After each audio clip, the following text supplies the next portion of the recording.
I hereby call the Des Moines City Council regular meeting for December 8th to order, and I will lead us in the Pledge of Allegiance. I pledge allegiance to the flag of the United States of America and to the republic for which it stands, one nation, under God, indivisible, with liberty and justice for all.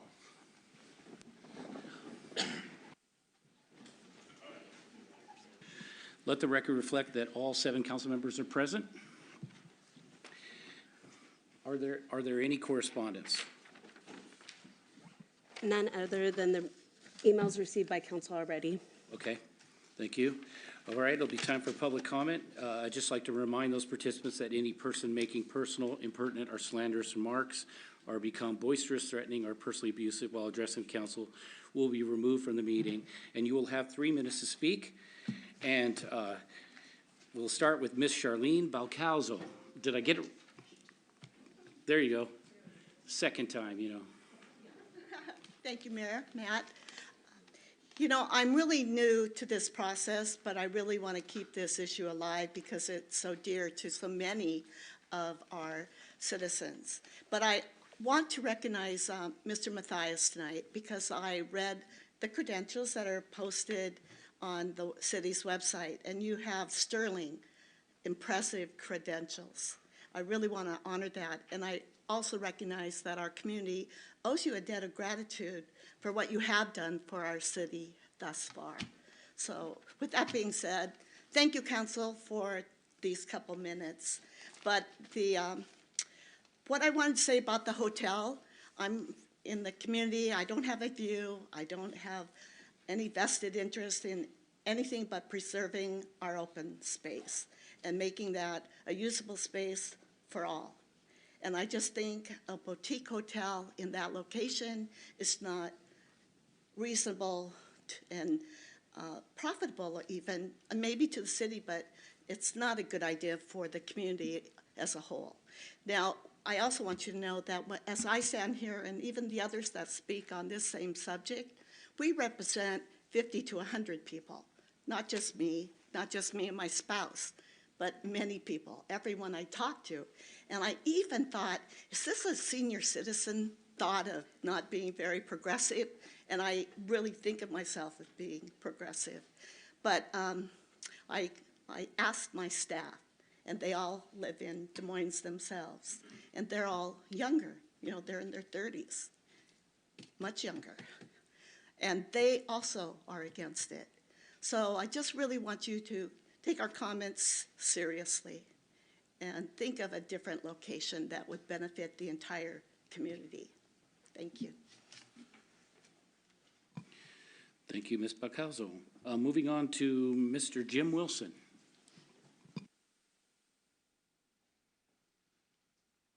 Good evening. I represent my condominium association and all of the residents within my condo, and all of us are quite against any hotel being placed on the footprint of the marina itself. We all highly support the open spaces that we have available to us to walk our dogs, to have our friends meet us in Des Moines and utilize the marina area. I worry that that would change were there to be a hotel there. While I support the concept somewhere else on the upland footprint of the Des Moines area, a hotel, or it's great.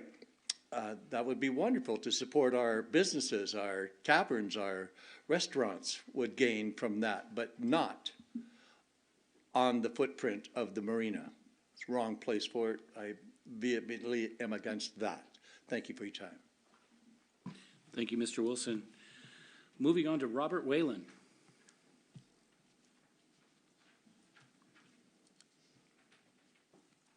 Hi, everyone. Thanks for holding space for public comment. I think I'm here for a little different issue. Other folks are here discussing a hotel. So I want to just underline and highlight continuing, vagrancy and safety issues going on along Pacific Highway South, I think it's known as Pacific Ridge neighborhood. I represent owner building 23040 Pacific Highway South, known as Legacy Landing.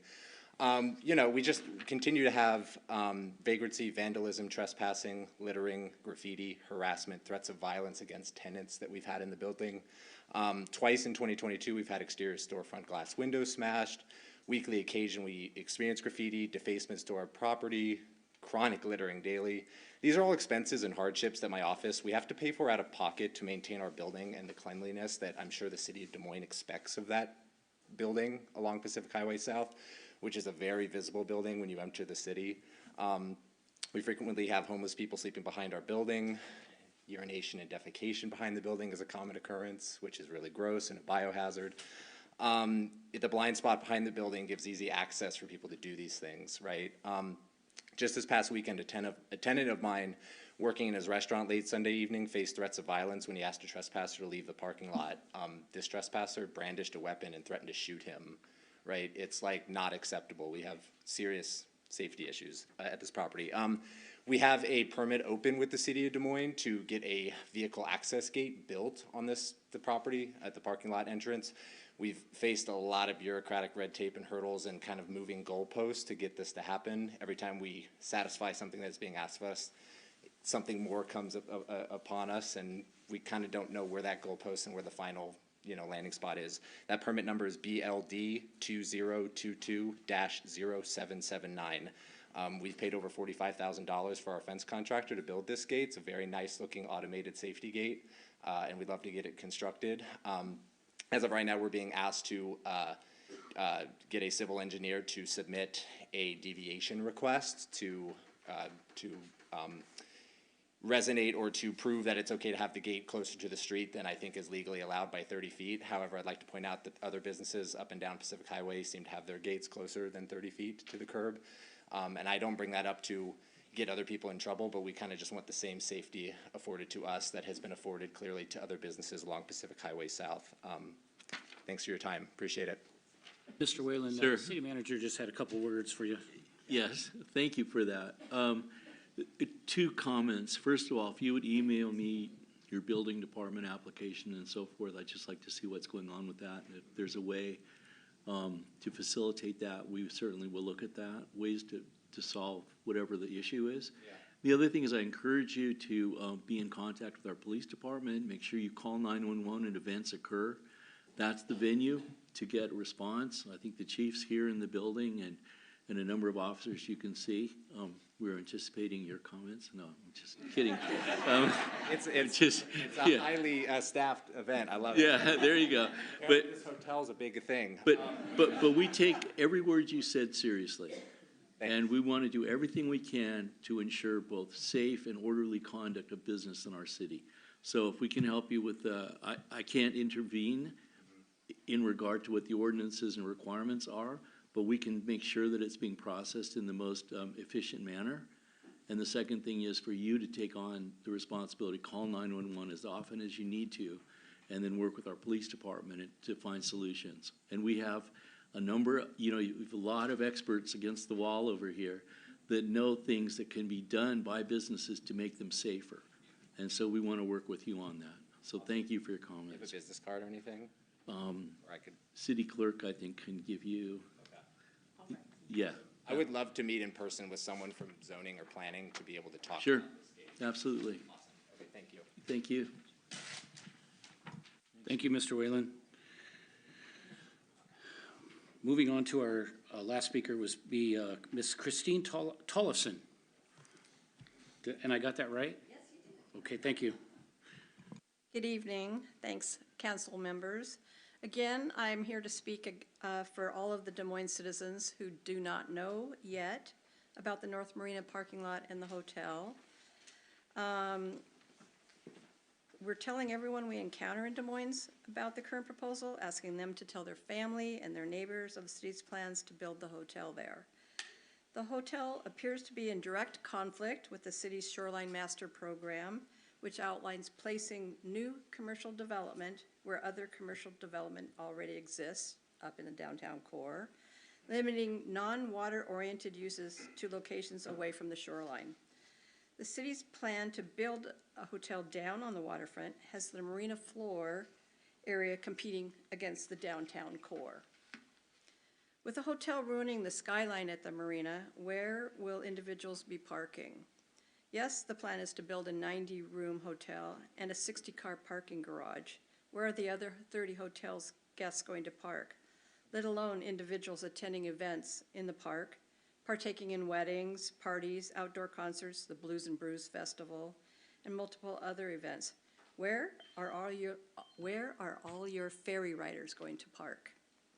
Daily, hundreds of people come down to the parking lot to walk, watch the sunset, and watch the boats going in and out of the marina. This is year-round, not just in the summer. Over the weekend, I was watching down there, and there's at least 36 cars in the parking lot at most of the time throughout the day. And, you know, it's not nice weather, but people still come down there. And then I'm wondering about fishing on the pier. Is it going to be prohibited? Because there's a lot of night fishermen that go out there to jig for squid, and the early morning fishermen that come in, and also people out there crabbing. And I can see hotel guests complaining about the noise that they make. I want to comment on the boards at the 927 meeting where you stick dots on. They're clever, but they would have been much more truthful, I believe, if you had asked people if they would like the same businesses up in the downtown core. I'm not saying don't build the hotel, just build it in the downtown core where the theater guests can use it. I certainly would not want to walk down to a boutique hotel on the marina floor in the dark or the rain. I don't believe there's a clear plan or charter for the future of our great city.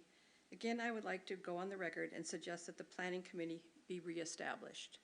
I look forward to your January 26th meeting and your transparency of the city's plan.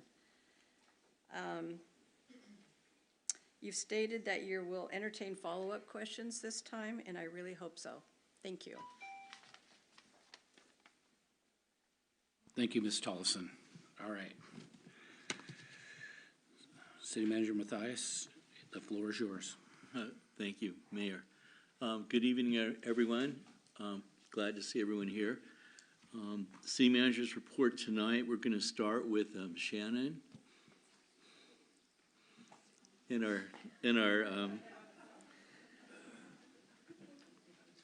Turns out it's a public safety emergency management night. But I'm going to turn this over to Shannon. We're very pleased to have our CERT graduates with us, and we want to acknowledge them for their time and their efforts and their knowledge that they've acquired, and the degree to which working with other agencies related to emergency management. We have a lot of first responders in the room right behind you, and that cooperation between our emergency management, our first responders, the fire department, all of that are critical to the success of dealing with issues that come up that are significant relative to the safety of our community. So we thank you for being here. We applaud you, and I'll give it to Shannon right now. Thank you, City Manager Mathias. Good evening, Mayor. Good evening, Council.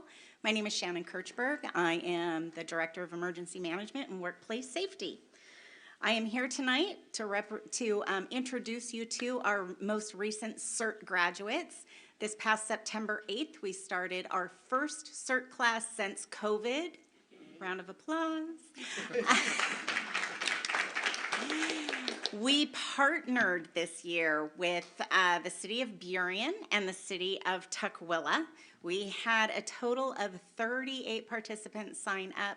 We had a little bit of washout. COVID didn't completely miss us, but we had a total of 19 graduates between all three cities. We had an incredible time. So what is CERT? For those of you that don't know, CERT is an education program for community volunteers to help them understand how to get ready for disasters and hazards that might occur in our community.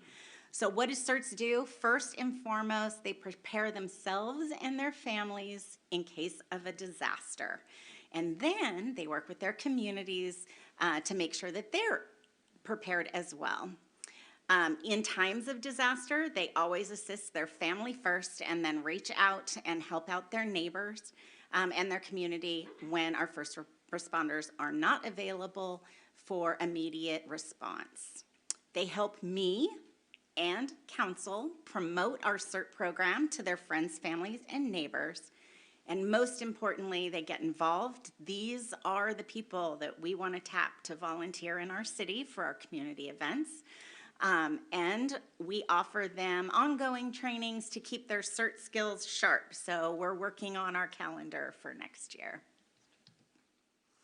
So our CERT schedule, these are all the classes they took. These individuals went through 20 hours of training that included classroom, a lot of sitting and looking at my wonderful PowerPoint slides, and a final drill simulation where we simulated an earthquake, and we had many very great actors that were covered in all kinds of wounds and stuff and really put them to the test.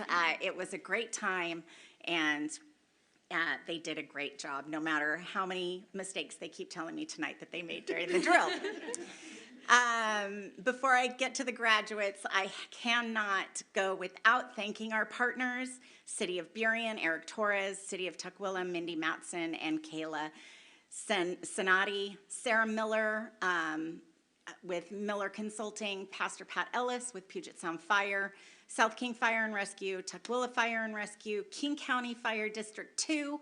These were our instructors. They were amazing. We could not do it without them. So without further ado, I'm going to stop talking now. I'm sorry, I'm a very proud parent of my CERT graduates, Kay, Mark, Natasha, Alda, and Keeleen. Thank you. Don't go too far. Would you, two of you guys go up? As a thank you from the city council, we wanted to present you with a city pin for your slick green vest. So go ahead and hand those to them. Thank you so much. And then maybe if we could get a picture with the council, you guys stay behind and we'll come around the front, work out. Gene, you might have to go over there and we'll all get framed in. Are we gonna pin them on there, Tracy? Or just hand them to me. Just hand them to them. Yeah, so we don't wanna poke anybody. We don't want them to have to exercise their skills tonight at the council meeting. That's right. Let's start shaking. Anyway, let's go over there and get a picture. Okay. If you don't mind.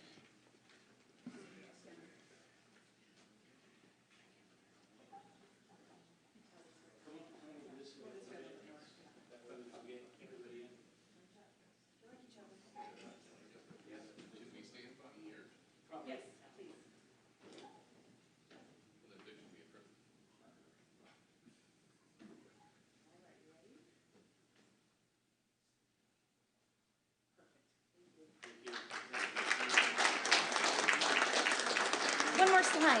One more slide.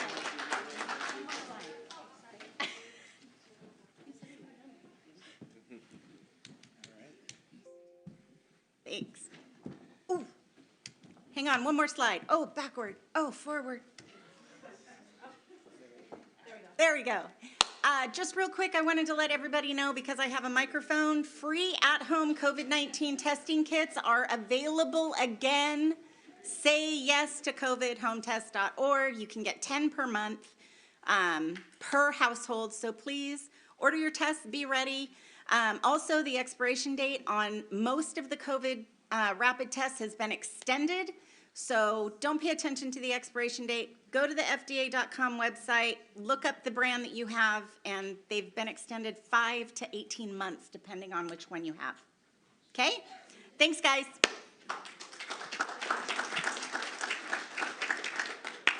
Shannon, thank you very much, and I would appreciate if everyone could just stand and acknowledge our CERT graduates. Thank you. Absolutely.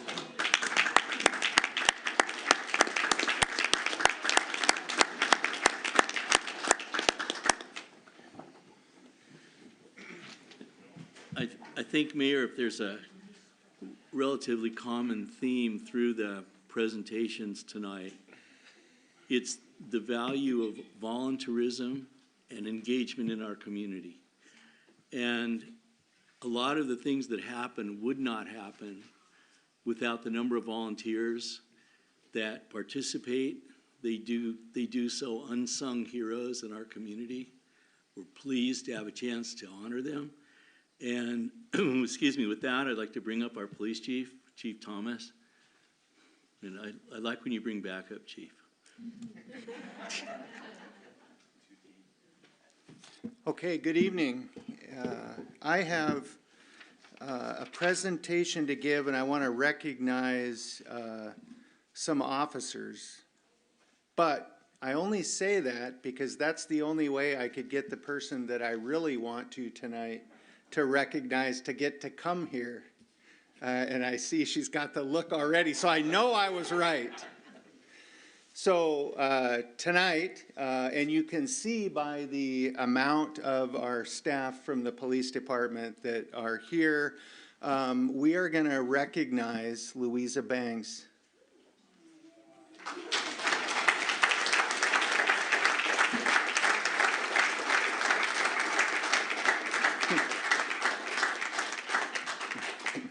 Louisa, as you know, is a former council member, but not only a former council member, but somebody who has been deeply supportive of the police department, and we want to recognize and acknowledge what Louisa has done for us. And part of that was as the chair of the Public Safety Emergency Management Committee for many years, and she was very supportive and helpful to the police department. Sometimes tough, but that's good. That's good because that made us better. And is that why Justin's not here? She was a member of our Police Diversity Task Force, still sits on the Police Advisory Board. She was willing to serve and still does serve as a community representative for officer-involved shootings that may occur with our department, to serve as a community representative on independent investigative teams in the region for our community. Louisa's been a mentor and advocate for our female officers and our female staff, especially helpful with that, and has just been incredibly supportive for our police department. So for all of that, and I had to trick her to get her here, but we did. I know she wouldn't be here if we didn't. But this is the Chief's Award honoring outstanding dedication and service of Louisa Bangs to the Des Moines Police Department. So here you go. You're welcome. You want to say something?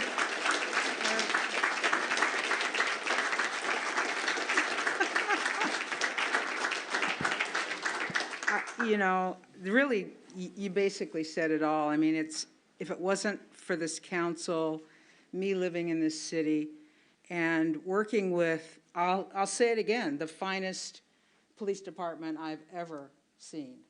And that's the truth, because I lived in New York a long time. That's scary. So I really am passionate about the safety in our community. So when I hear these kinds of things and people are concerned about what's going on in this city, the other thing to acknowledge is that these guys are basically 24/7 in a very small force. So they can only do so much, but they do it well. And actually all the collaboration you guys have with the other cities and, you know, along with the Port of Seattle Police, I just learned a lot being on this committee, and I learned a lot being on council. And you just don't learn enough about your city without getting involved. And, you know, I won't necessarily be on the market committee, but the committee I am on, I really enjoy. And really, it's a lot of hard work. It's a lot of, you know, trying to figure out what in the heck's going on and understanding our crazy boundaries, because our city is the strangest boundaries I've ever seen in my life.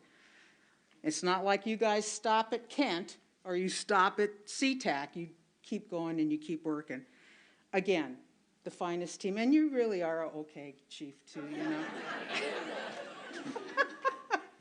I do give him a hard time sometimes, but he's honestly, I think, very good. And all of you guys, thank you so much. You're just awesome. I really have to appreciate everything you do. And the city, I know, appreciates everything you do. Thank you. Thank you. We appreciate you. You're okay, Julia.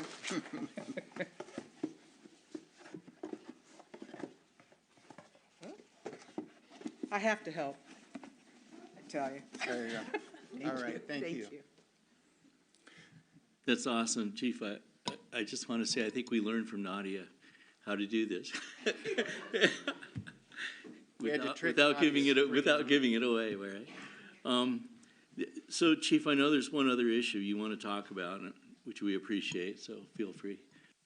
Yes, just recently, and you may have seen this posted in social media or not, but we had just an incredible opportunity for some great work in our community.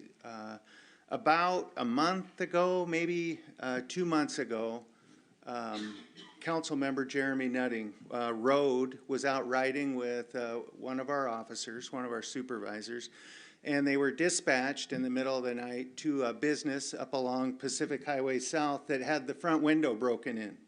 And there was no way to secure that, and in the middle of the night, when they called the business owner, how are they going to get that secured? And so that night, because Councilmember Nutting is in the trades and he's in construction and he knows what he's doing with that kind of stuff, his truck was at the station. So they drove down and to the station and drove the truck up, and Councilmember Nutting boarded up that business's window to help them. So at the Shop with a Cop event earlier this week, we were discussing that a little bit and thought, gosh, would that be a good idea to help our business community as a way we as a city could give back and make things better? And I said, well, gosh, you know, in a couple hours, I've got a meeting with the city manager, and I'm going to suggest that and bring it up because I know of at least one other jurisdiction in the state that I've been told about that has this service, that if they're a victim, they board it up and help their business community. So I went back and talked with Michael, and I said, gosh, we discussed this earlier today, and with Jeremy, and I think it's a great idea, and I think it's something we really can do to help make our businesses better and help our community. And he said, gosh, Ken, great idea, and let's put together a budget and make this happen. Well, as you know, Corey Batterman, our code enforcement officer, already has a pickup truck, and he has tools, and he knows how to do that also. Well, so we're thinking, great. I talked with Corey. He said, yep, Chief, I'm on board. Call me out in the middle of the night. I'll do all this stuff. Well, unbeknownst to me, at 3 o'clock in the morning that very night, or the next morning, Sergeant Kripe and his crew get dispatched to a burglary that just happened at Marine View Veterinary Clinic, where someone kicked in the window and got in and did a burglary. And there was no way the patrol squad was trying to figure out how in the heck can we get this business secured for the owners, because who are you going to call at 3 o'clock in the morning to come out and secure your business? So Justin called Councilmember Nutting at 3 o'clock in the morning and said, hey, do you have any ideas? What do you think we could do to help this business out? And so before we could put our program together, Sergeant Kripe called Councilmember Nutting. Councilmember Nutting immediately got up and said, I'll take care of it. Got out of bed at 3 o'clock in the morning, responded to the business, and boarded it up for our business community. So I think when you talk about government and businesses and the bureaucracy and red tape and it's almost impossible to get things done in a timely manner. This is an incredible example of if there's something incredibly important to help our community and the business community, we made it work. And I can't think of a better example of government working effectively to help our community. So I just wanted to recognize Councilmember Nutting, thank him for that incredible work.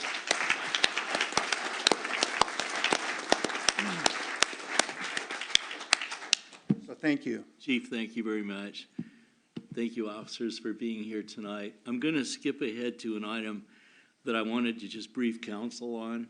On consent agenda is the approval by the city council of our police guild contract. And it was touch and go if we would have the support of the guild by the time the vote was going to come tonight. And we're glad we heard from Justin that in fact that has occurred. I think there was something like 87% turnout, and of those that turned out, it was unanimous in support. And we're really pleased because that partnership represented in that contract between the police department, city government, our city council, and our community is absolutely critical. And we want to be, we tried to be as respectful and as generous as we could be. And fortunately, that was enough. So thank you. And council, you will be able to vote on that tonight and put it into effect. So with that, Chief, thank you. And I'd like to move ahead in the manager's report and call up Mark Everton, who is the CEO of our Regional Tourism Authority. And we've done a lot of collaboration and work with Mark. I'll let the gentleman file out. Thank you, Michael, and thank you, Mayor. Yeah, thank you, Mark, for coming. Good evening, Council. Just as a quick backstory, I was before you in July with a proposal to fund a marketing campaign for the Des Moines Fast Ferry.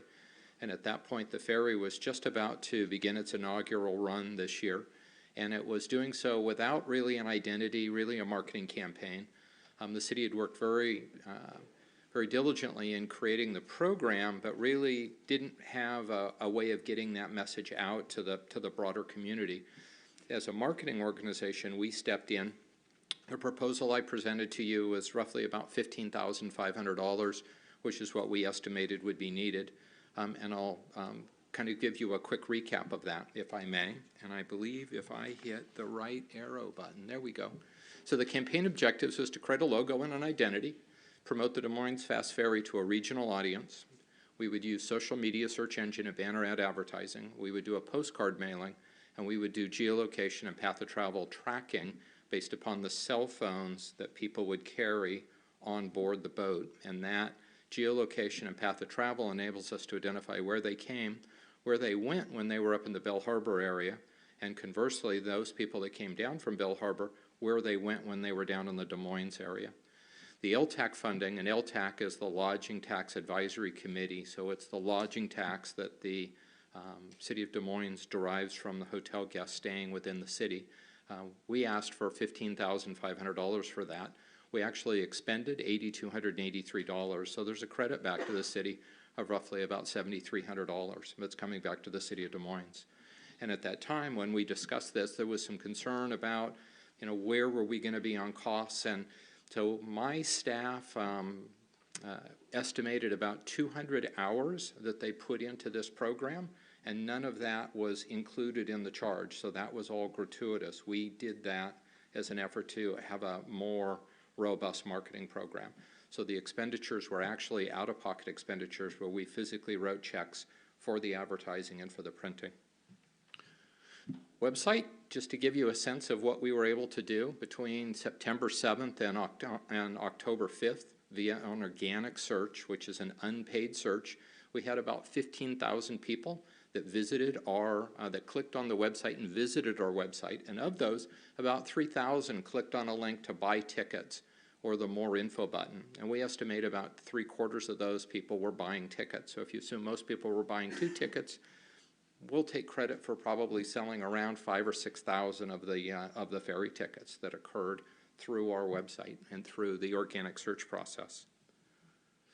We did an advertising campaign, and we did it through a search and a banner ad that reached about 1.7 million people, and that would be multiple times. So I would know every time that I would go on a CNN or a Fox website, bingo, there's the Fast Ferry ad that was popping up on that website.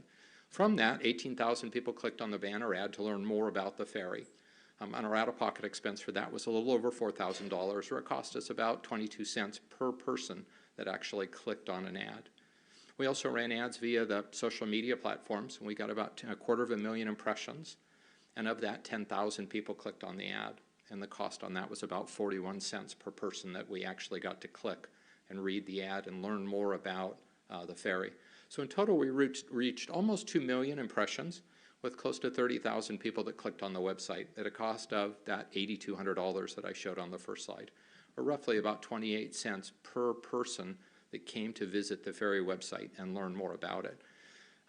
As we've looked at these numbers, they're pretty phenomenal. In a month, to be able to get 2 million impressions in a small local area, which was South King County and the Bell Harbor area, and to do it for a little over a quarter a person to come to the website is pretty unheard of in today's digital market. Here's a sampling of the ads that we ran and the information that we posted and the blogs that were done throughout the various platforms. And so they were pretty robust and pretty interesting, and I think that was part of why we got so much interest in having people come to the website to learn more about it.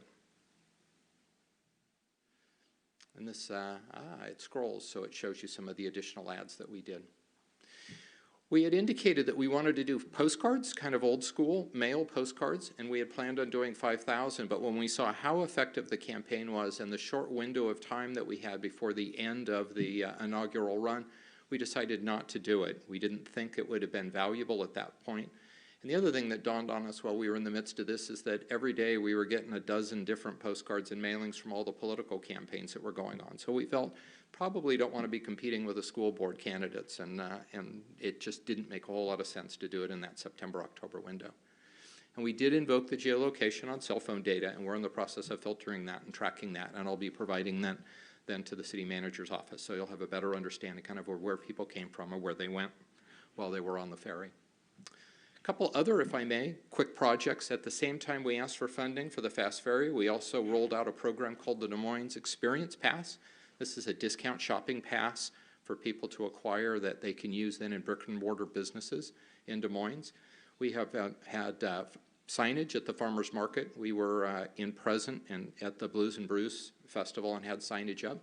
We've done in-person outreach, walking door to door through the business district. We ran an ad in this month's or this quarter's City Currents. To date, we've got 9 participating businesses that have signed up, and we've got 60 consumers that sign up. So it's not great numbers as we sit here now, but we expect with the spring that we're going to really rejuvenate this. And our goal is to get about 25 businesses signed up and to be around 2,500 consumers that are consistently using the pass. And then the last thing, and this is kind of a fun one, you're probably well aware there's a Burning Boat Festival that's going to occur on New Year's Eve down in the Marina Park. And the Maritime High School class is building a large wooden boat that's going to be burned, kind of like Burning Man does. We stepped in as an organization and thought this would be fun to do with our hotels. So we've got 21 hotels that have collection boxes in their bars and restaurants and at their front desk.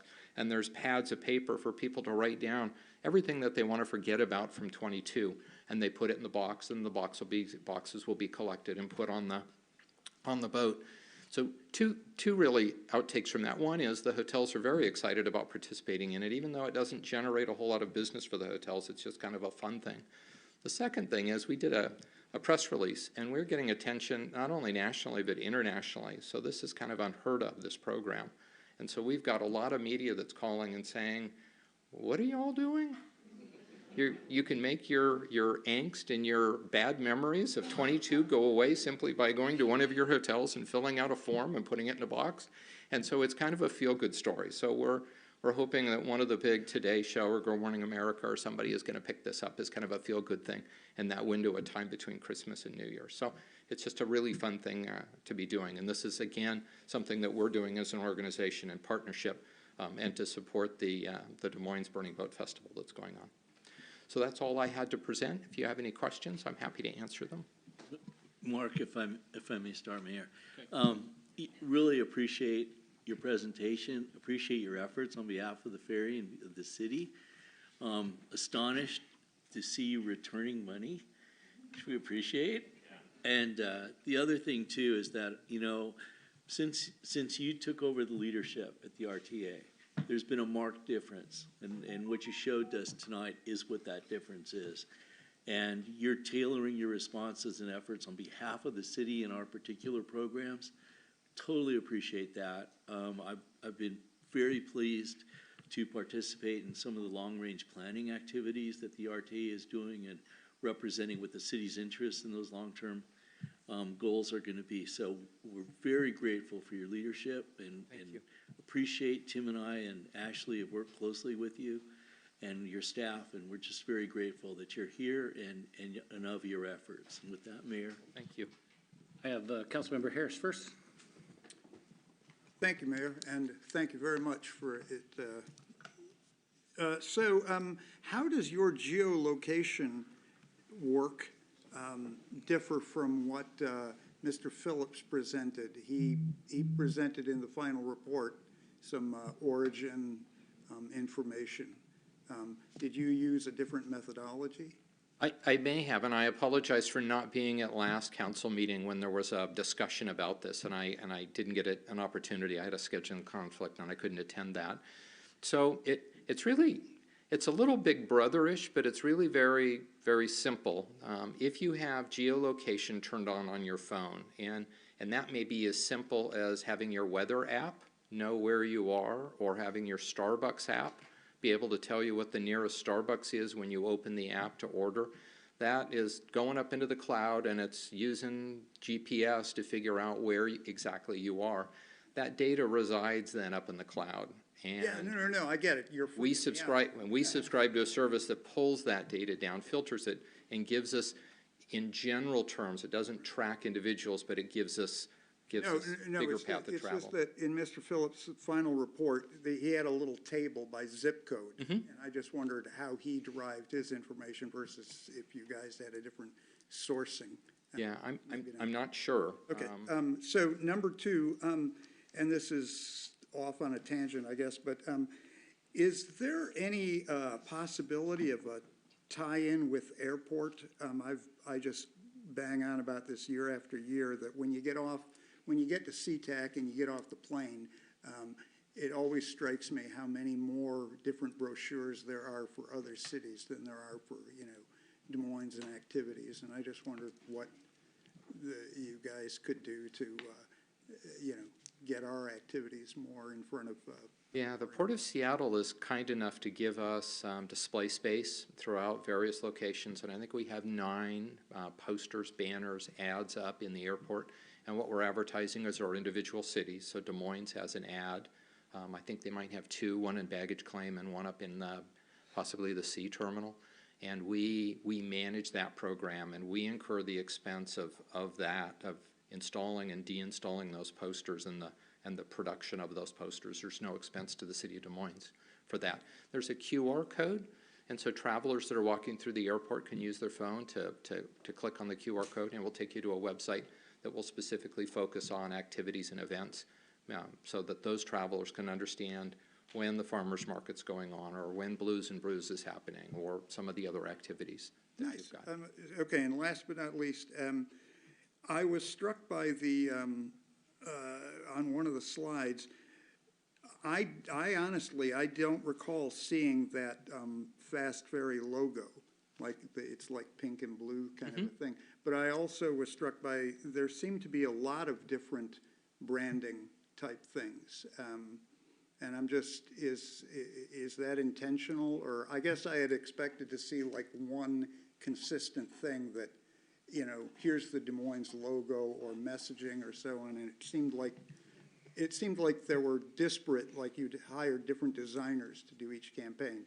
Does that make sense what I'm asking? Yeah, it does, and it was a consistent theme from our perspective, but what we didn't want to do is focus on a particular item.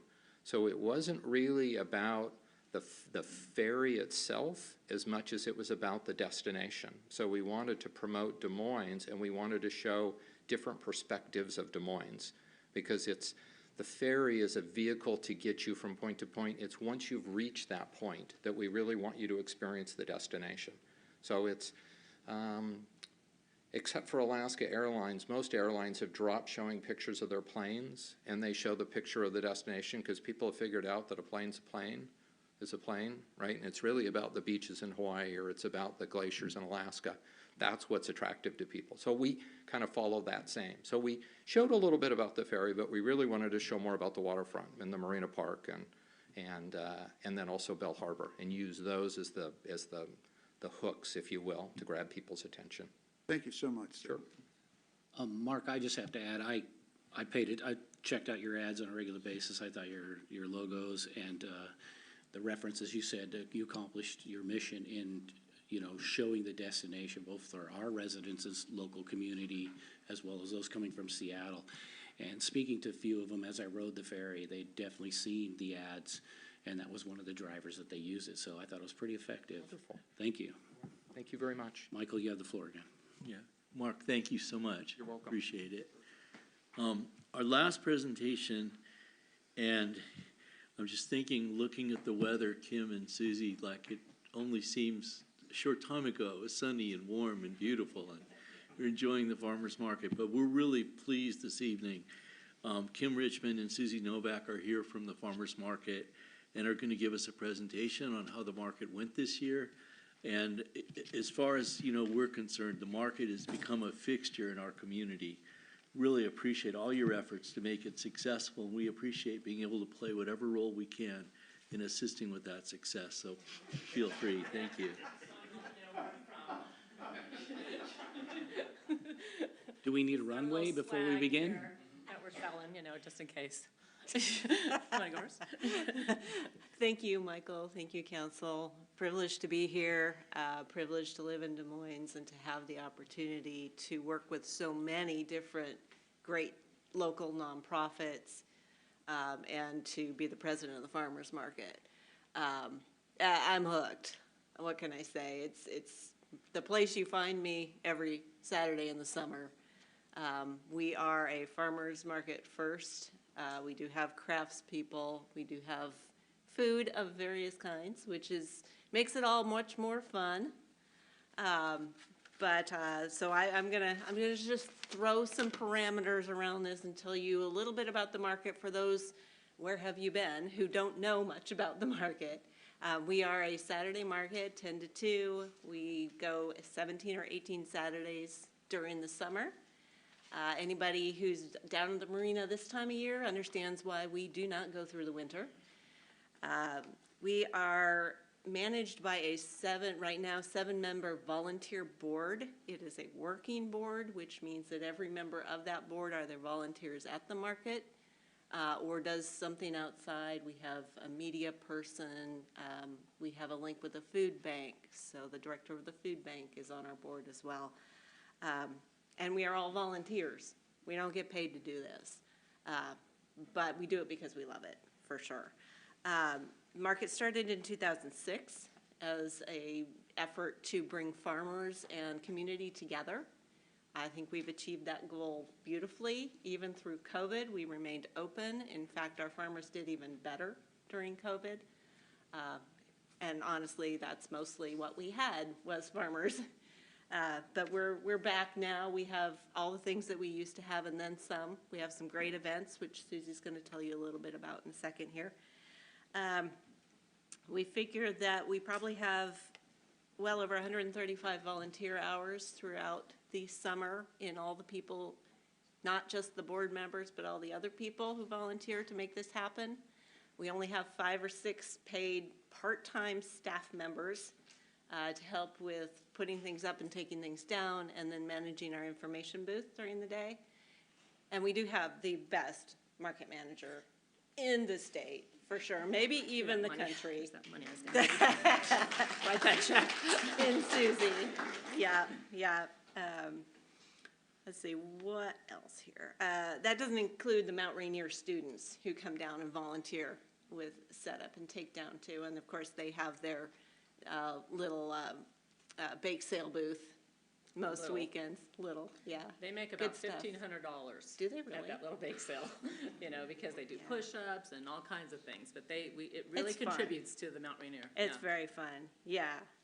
So aside from the Mount Rainier and the farms and the food, we also run several low-income programs, which many people may not know about, through our information booth. So we do an EBT, which is food stamps program, which they have what's called Market Match. So an EBT person can come and swipe their card like they would at the grocery store.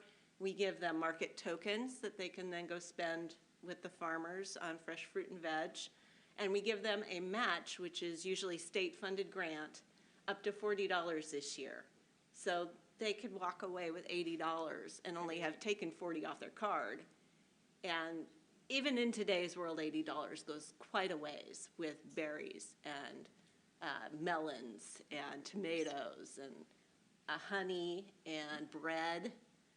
So that's, I think it's a great win-win for all of us. We've been participating in that program for quite a while. Since 2016, we've also run our unique senior low-income healthy eating initiative, which gives eligible King County seniors $10 in free market tokens every week. Most of our seniors that we have in the program are on a fixed income. $10 makes a difference. We're actually looking at potentially raising that benefit per person this next year just because of inflation. We also have the food bank down there when school's out, handing out summer meals to kids. And we just pinged Chris Van Gaskin, and she says she thinks they handed out between 60 and 100 meals every week over the course of probably 9 or 10 weeks. 11 weeks. 11 weeks, okay. I like my I'm data. supposed to be the numbers person. I like data. Thank you. So, yeah, I mean, those are kids who, you know, might go hungry otherwise. So, again, just a really great win to bring people and food together. So I'll throw just a couple of numbers out there.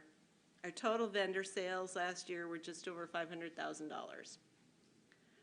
That is a 10.8% increase over 2021, which when you think of everything that's come back online after COVID, all the other events that we are now competing with, I think that's pretty healthy. If you back out inflation, that's still over 3%.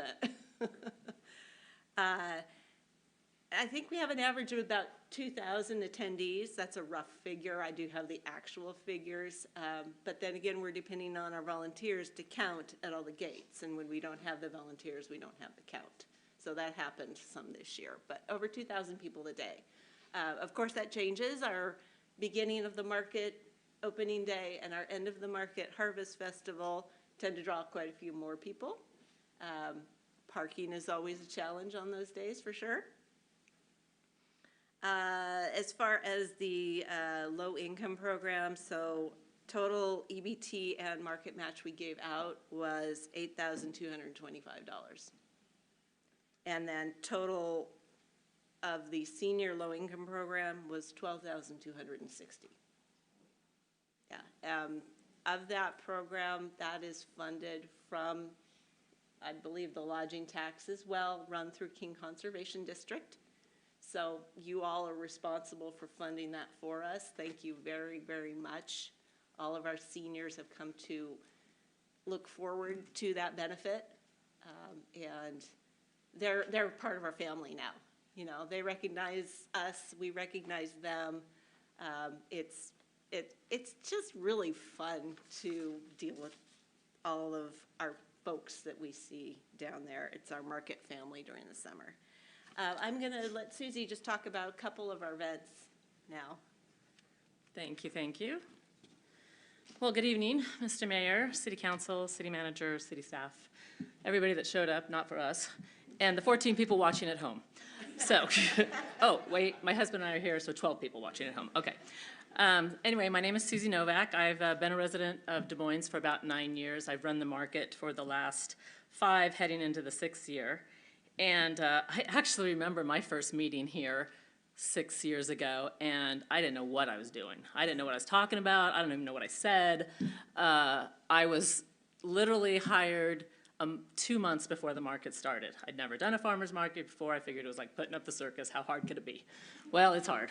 So I've learned a lot. I've learned a lot. But probably the best advice I ever got working with a government agency was from Roger Baker, may he rest in peace, our former police chief. He said to me, he was on our board, and I'd come to my first meeting, and they made me wait till the very end, and it was like 2 days before I opened the market. I was sweating. I was like, why am I here? What is this about?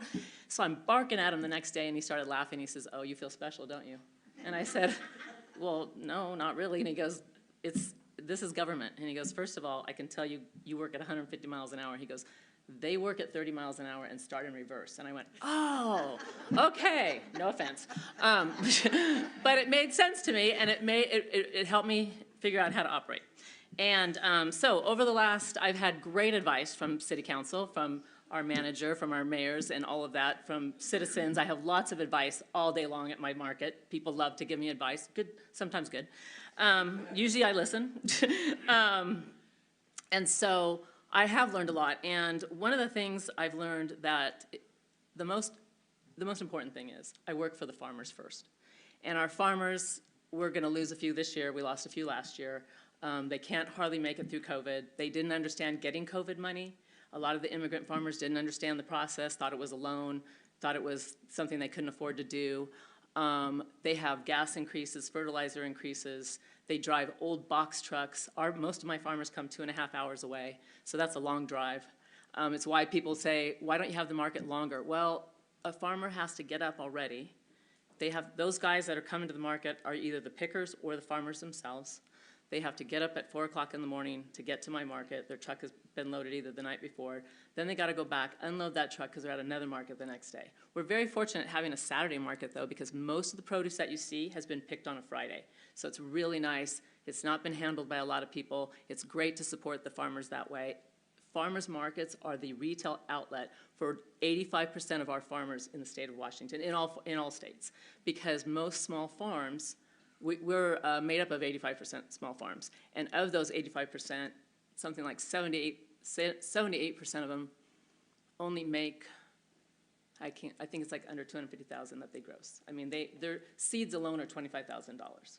And so they're always living on a margin. And so my first and foremost is I fight for those farmers. I've gone out to visit their farms. I've seen how hard they work.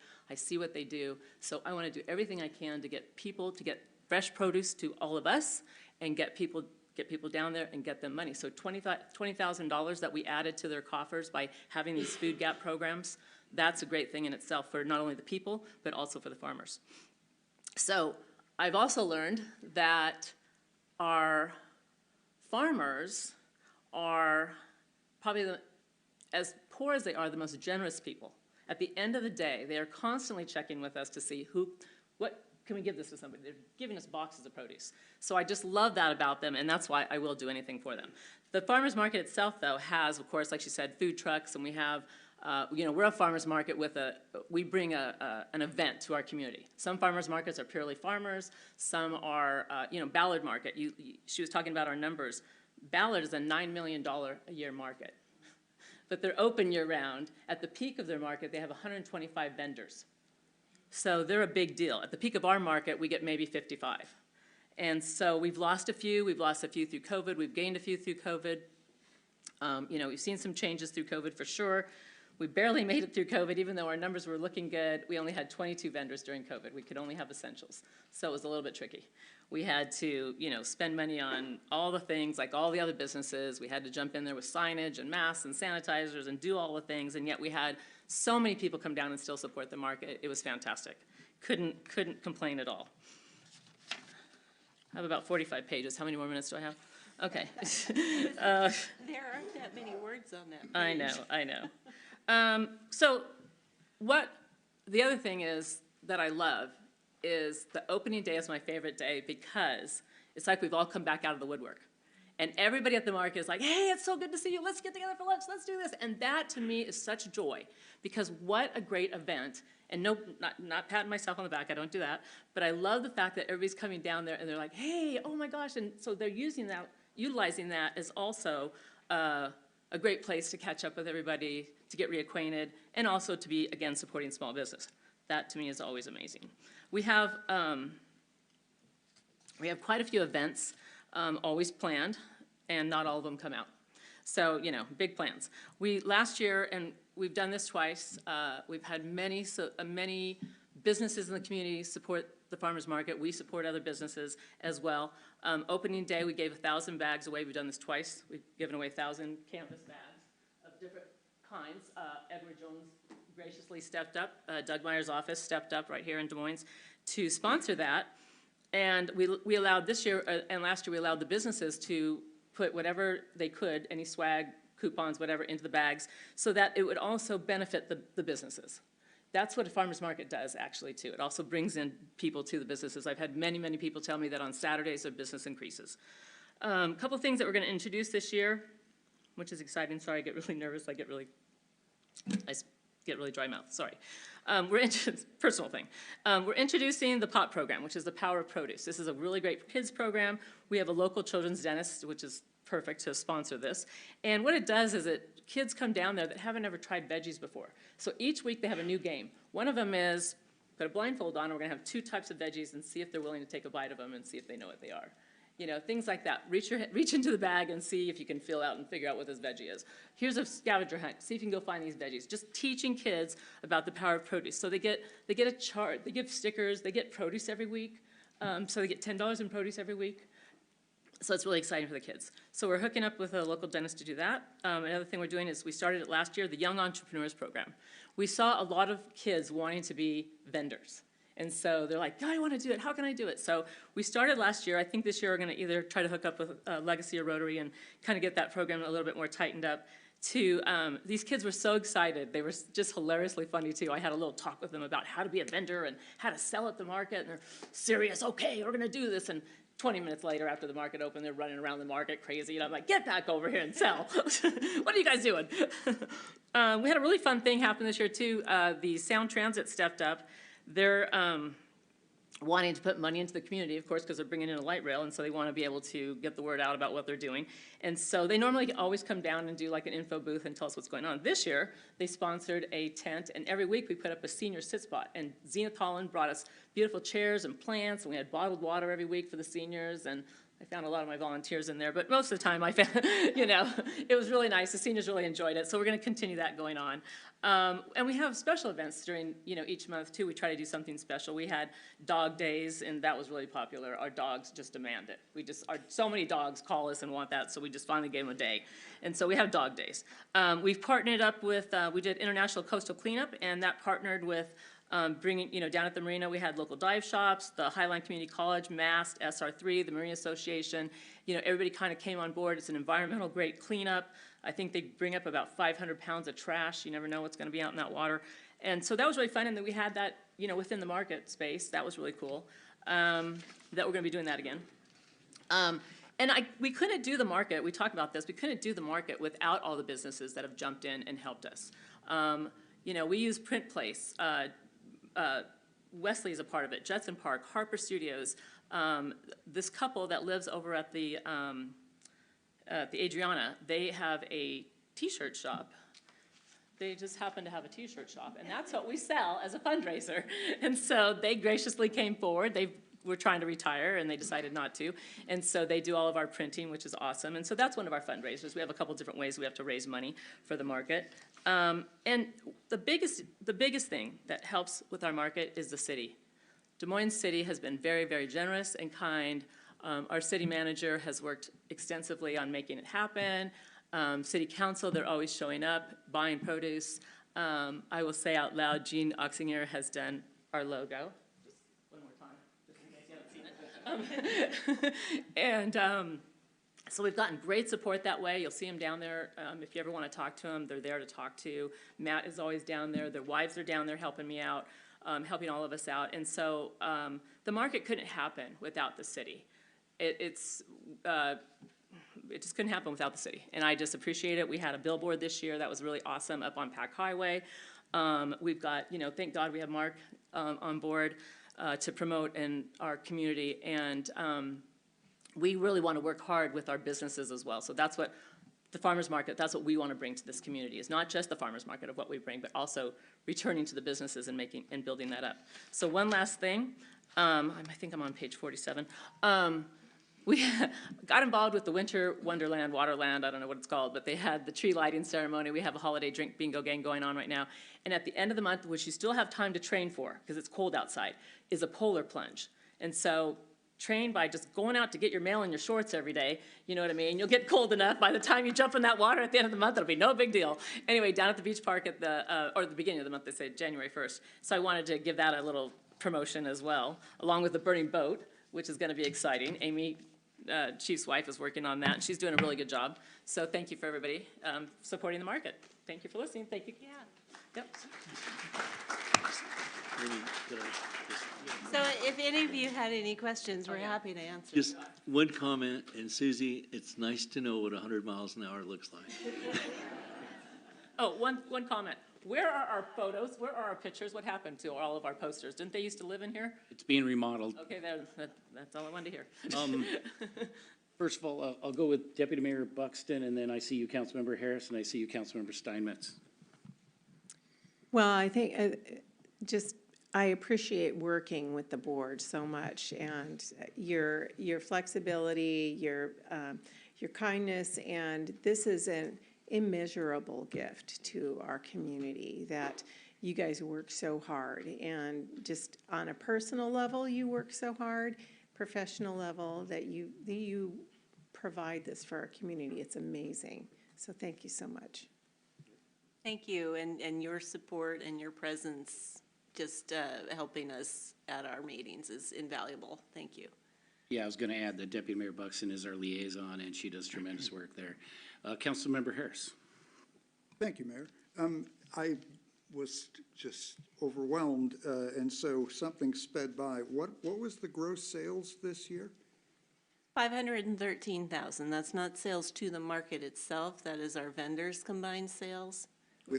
We get a very small percentage of Yes, yes, and 55 vendors? Varies at 45 to 55 every week.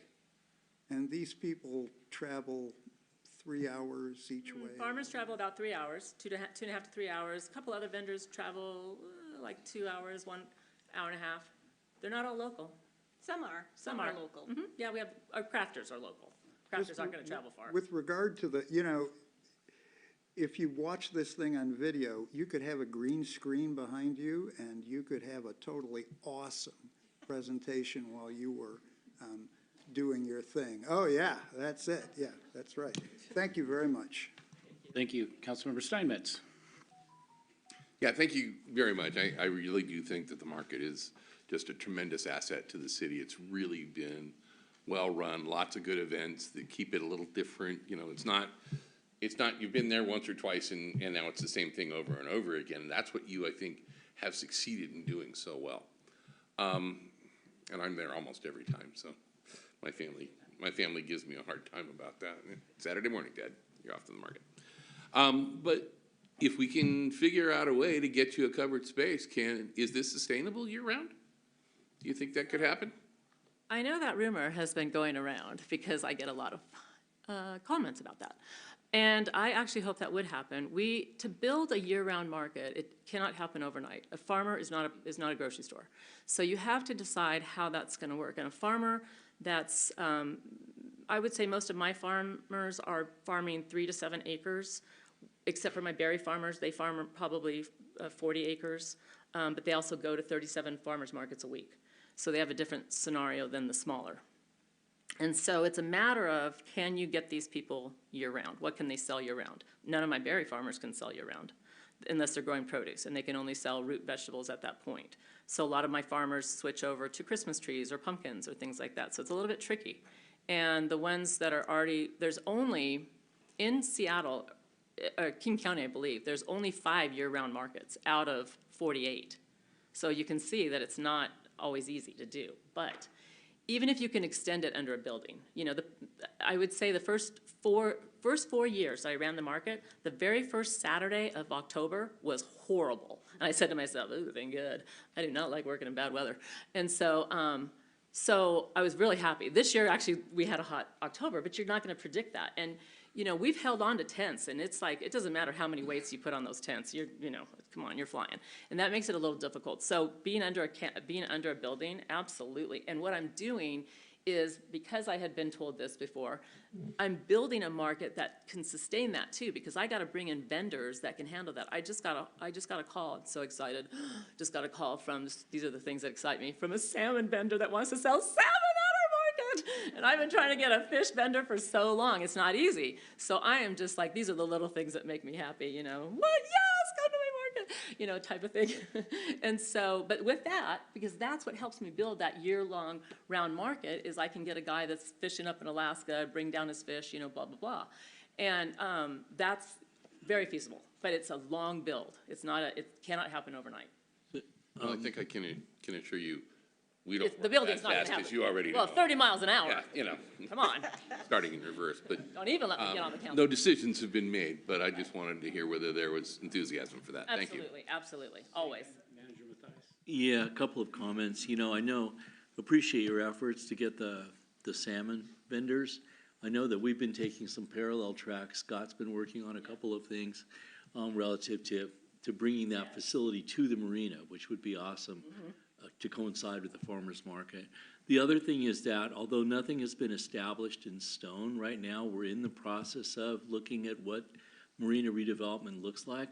One aspect constantly in all the discussions we have is how to provide some level of seasonality for the market where we could provide a structure or some way that you guys could operate in the inclement weather portions of the year. Right. So that's absolutely on the table, and we'll have discussions with you as we go forward as to what kind of the requirements that you would have for that facility to be It's pretty effective. big. I can see it already. No, I'm kidding. Yeah, that's, I don't know if you heard the earlier comments today, but I'm not sure big is actually the watchword we want. I did hear that, yeah. But at any rate, yeah, just to mention that. On the top floor of the hotel would be a nice place for a farm. Yeah, I'm kidding. thanks for helping. Councilmember Harris, one more time? So, what about, what do you think about adding a second day? Didn't we used to do? So it's very difficult because you have, it's difficult in a way because, one, smaller vendors are trying to get the word out, so they want to go to different markets, and they don't have the manpower. This year, we lost a lot of vendors because of employee problems, just like everybody else. You know what I mean? So we didn't have a lot of vendors returning. We did have some new vendors stepping up, but, you know, those are vendors, I mean, to get the core, I can get crafters all day long, but crafters fall into a whole different category.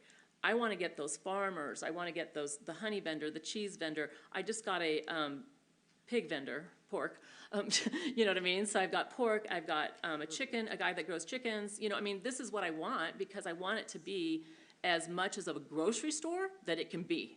I'm hip. I'm just, you've laid out the travails of getting people here, 55 vendors here on a Saturday. And so that's where, you know, I'm listening to you and I'm thinking about, my mind is whirling, you know, like. You have an indoor, you have a facility, you can have a vendor leave their things there, they don't have to pack them up, they don't have to go home, they're locked and secured. Yeah, they'll come back a second day.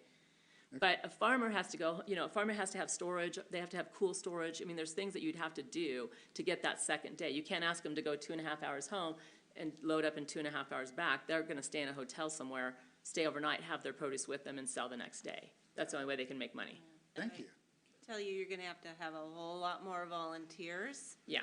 As well, because please remember that there are some of us that spend 18 Saturdays in the heart of vacation season at the market for 8 hours a day.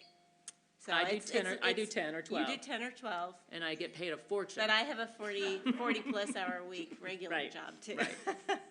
Yeah, so it's, you know, it's not, it's not a complicated job, it's just there's a lot of moving parts, so you're just constantly reining in those parts and moving them and shifting them and changing them. And so you get into a building, you kind of get away from a lot of different things that you don't have to do, but then it shifts to, oh, now I gotta accommodate this and this and this. It's a little different, but it's not, it's all workable. It's all workable. Yeah. You build it, they will come. Let's move on to Councilmember Oxiger. Yeah. I just want to say thank you to you and the board. It's a pleasure working with you, and I'm really familiar with the 100 miles an hour, so. Poor Gene. Anyway, but thank you so much for what you do.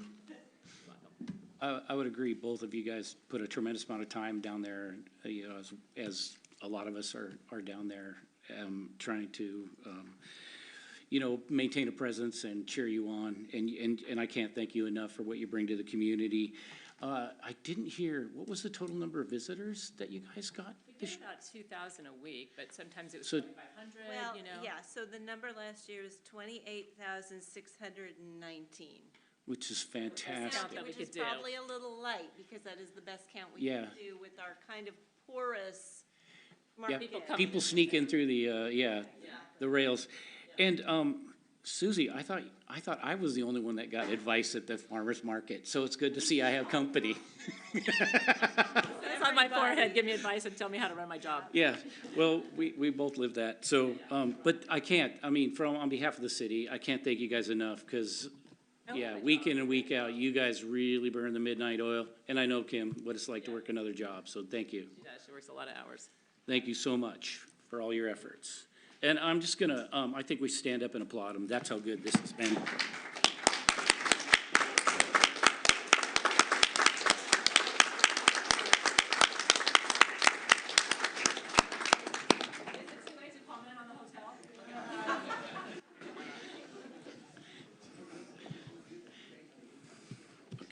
Mayor, that concludes the city manager's report tonight. All right, thank you, Michael. Will the city clerk please read the consent agenda? Item 1, approval of vouchers. Item 2, city manager's 2022 performance review. Item 3, 2023 to 2028 street sweeping services. Item 4, consultant contract amendment number 4 for services between the city of Des Moines and Joe Dusenberry. Item 5, Commerce GMA update grant agreement for the city of Des Moines. Item 6, South 223rd Street, Green Street Planning Project. Item 7, Massey Creek Pocket Estuary Project, Engineering Services Agreement. Item 8, contract with J-Mark AV for courtroom audio system. Item 9, collective bargaining agreement, Des Moines Police Guild, and that concludes the consent calendar, Mayor. Councilmember Nutting. I move to approve the consent calendar as read. Councilmember, or Deputy Mayor Buxton. Second. Okay, is there any council member that wishes to pull any item? Councilmember Harris. Yes, Mayor. Items 2 and 3. Is there any other items that any council member wishes to pull? Items 2 and 3. Yes, I'd like to pull item 4. Okay. Any others? So the consent agenda will consist of item 1, I won't even read them because of the word twisters that they are. Item 5, item 6, item 7, and item 8, and item 9. All those approve of the consent agenda as modified, raise your right hand. All 7 of us vote that way. I'm sorry, is there something we missed? You got one? We have items 2, 3, and 4 that were not pulled, and I. You mentioned one as being on the consent. Item 1, yes, Okay. that was my first one, item 1. So it was mentioned. All right, with item 2, Councilmember Harris, you have the floor. Thank you. I just have one question for the city manager. Is this have you made a request for this pay increase?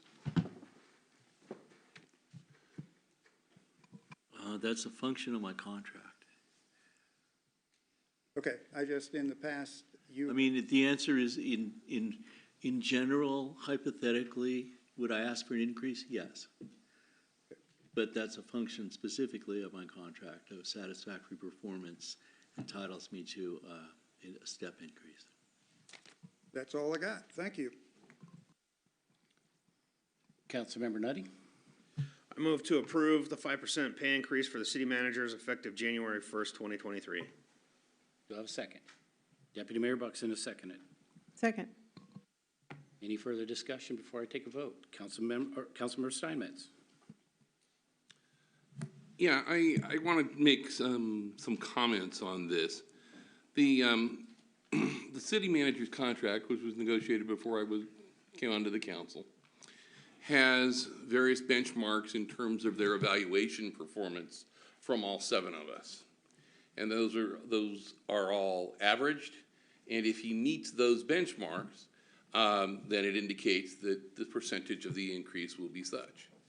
I think this is it's just a pro forma kind of thing, that if he has met those benchmarks, then he gets the raise. And in this case, you know, there has been a lot of chatter out on Facebook. Some people have don't seem to quite understand what a contract is and how even in a situation like this, once they've established that they get to that point in the contract, it's generally approved. We all think that the city manager is well paid, and he deserves it. I wrote a review that was somewhere in the middle of where they fell, because I do think there are areas that can be improved on, and I've shared that with the city manager. But I also think there are areas that he just absolutely excels at. And even some of the people who are most critical of him on Facebook, there's a guy named David Denino out there who agreed that he was an excellent administrator and an excellent financial manager for this city. And no one can deny that. You just look at the record and it's there. So I think that this is what the contract says he gets. And so, being a lawyer, I think contracts should be defined ahead of time and then should be executed if those performance measures are met. And he has met those performance measures. And so I think this is a justifiable raise in this case. Thank you. Councilmember Harris, your second time. Thank you. Unless it's changed, the last full contract that I saw included in the packet specifies a mid-year review. And I've been on the council 3 years, and we've never done that mid-year review. It doesn't even come up on the agenda for discussion. And that's not too cool. So, talk about a contract being a contract. Well, okay. That's it. Councilmember Harris, I want to address that because I happen to be having a conversation with the Chief Administration Officer, and the last several years have been under COVID protocols, so it's a lot of Zoom meetings and things like that. And I'll be honest with you, in June when we went live, that's the first time we went live, which would have been the target for a second review. It wouldn't be the one of this extent where there's documents. It would be more of an executive session and a touch base and stuff like that. So what I asked them to do, just so you know going forward, was put that on the futures agenda for a May timeframe when we will set an executive session for the June window to adhere to that contract. Deputy Mayor Buxton. Could you also clarify about wage increases for two reviews? In other words, I think that they would only do one wage increase in accordance, right? Yes, correct. There would only be one wage increase in a year. The other one's more of a touch base. It's kind of at that point, just a check-in between council and the city manager. And that's always been the purpose of it, but it's only one annual increase. It doesn't include another. But I just wanted to make sure that that's going to be on futures as we go forward. Go ahead. Just one thing to add to that since the beginning of the term for Councilmember Harris and another council member who's no longer with us, that was right at the time that we initiated our response to COVID, adopted the emergency proclamation that was, the authority came from the governor, and where I was making decisions and then having to come back to council, so the whole dynamic of the manner in which the city was run was different under those conditions. And I touched base with council consistently about what was going on with COVID and actions we were taking and so forth. And we were very interactive in that engagement. I remember early on suggesting a tour for the Emergency Operations Center for the council members who were present then, just to familiarize themselves with what we were doing with King County. Our council member Pennington was then the fire chief. And we worked together closely on all of that, and we engaged the council in all aspects of that. And most of the council members availed themselves of the opportunity to visit the EOC and learn how it worked and what was going on. But the dynamic of decision-making and of inputs and so forth was very different under COVID than it is currently. Just a little background. So anyway, Councilmember Pennington. Yeah, I support the increase. I think that unless you've walked in that person's shoes, the city manager's shoes, you don't have any idea what it takes to run a city unless you've done it before, unless you've run that level of government organization. It's different than private business. There's a tremendous amount of regulation and a tremendous amount of governance that's involved with that. And I don't know, I don't know everybody who was on the Facebook that you were referring to, but I would guess that probably 99% of them couldn't walk in this door and run the city the way it's supposed to be done and do it legally. So anyway, with that, I will support the city manager, and I will support the recommendation for his raise. I just want to add, sometimes people take for granted the services. As you saw earlier tonight, we have one of the finest police forces any city could ask for. And a lot of that comes from choosing good leaders that support you, Michael, and that's a skill set. I think we have strong fiscal management. The bond rating improvement and the fact that we maintain a reserve is key, all taken for granted, I think, these days. Just recently we had some snowstorms, and one of my things my wife said was the only city she felt safe driving in was Des Moines, and that's a consistent story year after year. It shows the strong leadership. I think our marina operations and parks and recreation are really good. A lot of the work's been done for business parks, adding jobs, and we continue to move forward. I thought Dan and his team, through Michael's leadership, has a strong partnership with the Sound Transit. What's nice is, as we've had key leaders leave this city, there's always been a strong succession planning as well. And that's a lot. That's where you get new leadership in and there's a gap, there's a teaching, there's a history. But if you've got a succession plan, the transition is much smoother, and that shows strong leadership. And we're in a position, so no matter what we do or decide to do in the marina, we're in a position to do it. 8 years ago, it was a pipe dream.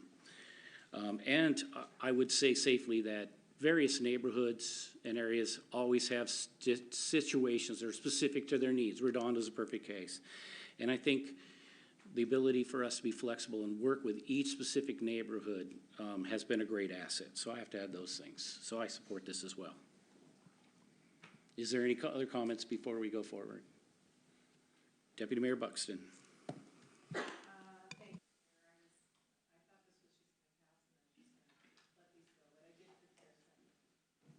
I did prepare some remarks for this evening, so but I'll keep it short. I just want to say that our city manager has accomplished some impressive feats in the last year or so, well, since he's been here, but in grants alone, his leadership has brought almost $29 million extra dollars into the city in the last 5 years.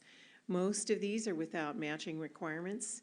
This staff sometimes practically pays for themselves in what we call other people's money. With his background and professional relationships, Michael's been able to fill a dual role, really, in my opinion, in economic development and administrative management. It would take 2 highly paid professionals to replace him. We have a lot of fantastic work ahead in this $125 million corporation with 160 employees that we call Des Moines. No S. I gave Michael a great review. Without reservation. He more than deserved it. This wage increase rewards his work, and my vote emphasizes my belief that his leadership, education, expertise, influence, and network are essential in bringing this city into its next phase as a vibrant destination and an incredible place to live, work, and play. So thank you, Michael. All right. Seeing no further comments or discussion, I will go ahead and take a vote. All those in favor of item 2, the city manager 2022 performance review? Oh, we need a motion, don't we? Oh, you made it. Yeah, that's correct. I'm sorry. My apologies.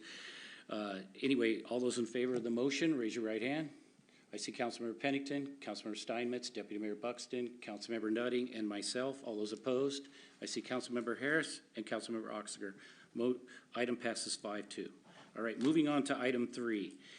The street sweeping services from 2023 to 2028. I believe Councilmember Harris, you pulled this item as well, so you have the floor. Thank you, Mayor. I did indeed, and I was pleased to see in the packet a list of routes that the company will be following. And I mention this every year. And my question is, since we have the routes and they have a 2-week window, can we ask of them an approximate day of the week or something to narrow it down? I hear all the time from residents that they would vaguely like to know, North Hill will be this week of the month and Zenith will be, it doesn't have to be as precise as Brickology, but just if we could get some, vague commitment within 3-5 days. Does that make sense? Yes, when we get under contract, I could look into that. I mean, because they've got the routes in the window. Okay, groovy. I know the vendor works around holidays, works around other scheduling conflicts that may arise, but we'll see if we can narrow down a little bit. Not a hard promise, but it's just, I hear all the time about, like, I did my leaves and everything, and it would have been good to know when, they were shown. Sure, I'll see what I can do. Thank you, sir. That's it. Is there any other discussion, questions, comments? Okay, we'll go ahead. Can I get a motion on this one? Councilmember Nutting. I move to approve the award to McDonough and Son in 2023 and 2028. Street sweeping services contract in the amount not to exceed $695,926.08, and authorize the city manager to sign substantially in the form as submitted. Second. Deputy Mayor Buxton has seconded. All right. Let's go ahead and take a vote on that item. It's actually a contract from 2023 to 2028. All those in favor, raise your right hand. All 7 vote for it in favor. It passes 7-0. All right, item 4, I believe you, Councilmember Oxiger, you pulled. Yes. You have the floor, sir. Yes, thank you. I need to recuse myself on this item. I serve on a board with Joe Dusenberry, and so this is an employment contract, so I will be recusing myself for possible conflict of interest. Thank you, Councilmember Oxiger. Councilmember Nutting. I move to approve the contract amendment number 4 with Joe Dusenberry to continue to provide consulting services to the city through 2023 in an amount not to exceed $30,000, and authorize the city manager to sign the amendment substantially in the form as attached. Second. Second by Deputy Mayor Buxton. Any discussion? Councilmember Harris. Thank you, Mayor. I just wanted to thank Councilmember Oxiger for recusing himself and saving me having to pull the item and mention it. It would have been a little bit awkward. So thank you, sir. Cheers. Any further discussion? Seeing none, we will vote on item 4. All those in favor? I see the motion 6-0 with Councilmember Oxiger recusing himself. Thank you. All right. We will now go to the public hearing. Draft ordinance number 22-070, public hearing on the continuing moratorium for new development in the business park area and adopting findings of fact. A staff presentation will be presented by Development Director Denise Lathrop. I will now open the public hearing. Yeah, again, gavel happy. I actually was given a cushion today to put on it to keep quieter, but with that, I yield the floor to you, Ms. Lathrop. My ears were ringing for a week after last.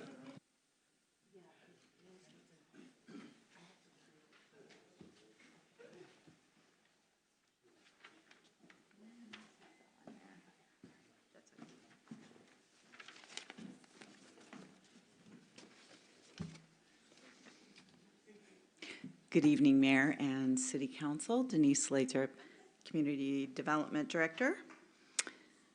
So tonight's public hearing is a public hearing on the moratorium that the City Council imposed by ordinance number 1761 on October 27th that affects a 73-acre area in the north central neighborhood of Des Moines, located south 216th Street, which is shown in the image on the right here, outlined in blue.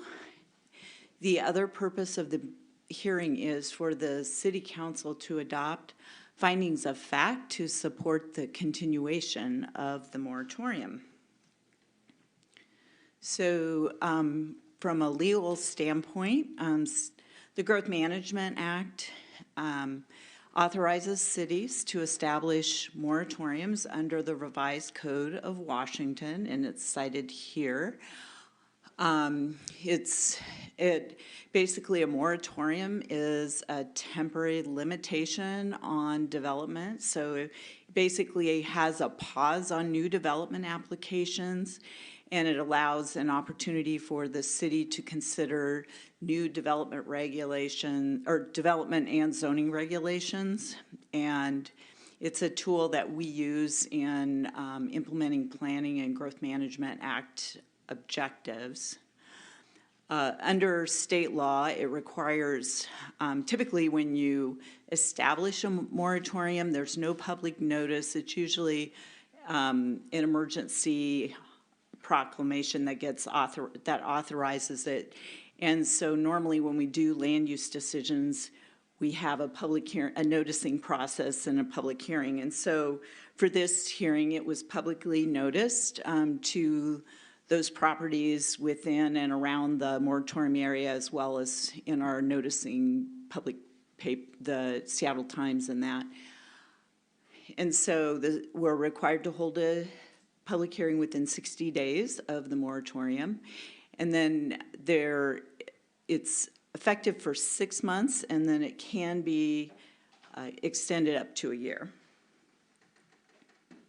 So for a little bit of planning context, the city has invested over $30 million in capital and transportation improvements in this area. And those have been done to facilitate freight mobility as part of the build out of our business park, as well as the creation of family wage jobs. And what we found is, with the exception of the FAA office building, most of the development that has occurred in the business park and the areas to the east have been primarily warehouse logistics types uses. And given that we are embarking on our comprehensive plan update, this provides an opportunity for us to take a closer look at the land uses and jobs within this area. Without a moratorium, we felt that if an application came in within this area, we would sort of lose that opportunity to maybe think about higher and best uses for the area. So as I mentioned, and City Council just approved our grant from the Department of Commerce that helps us to kick off the update to our comprehensive plan. And that is framed by Puget Sound Regional Council and Vision 2050. Our city has been designated a high-capacity transit community, and we've also been allocated new growth targets by King County.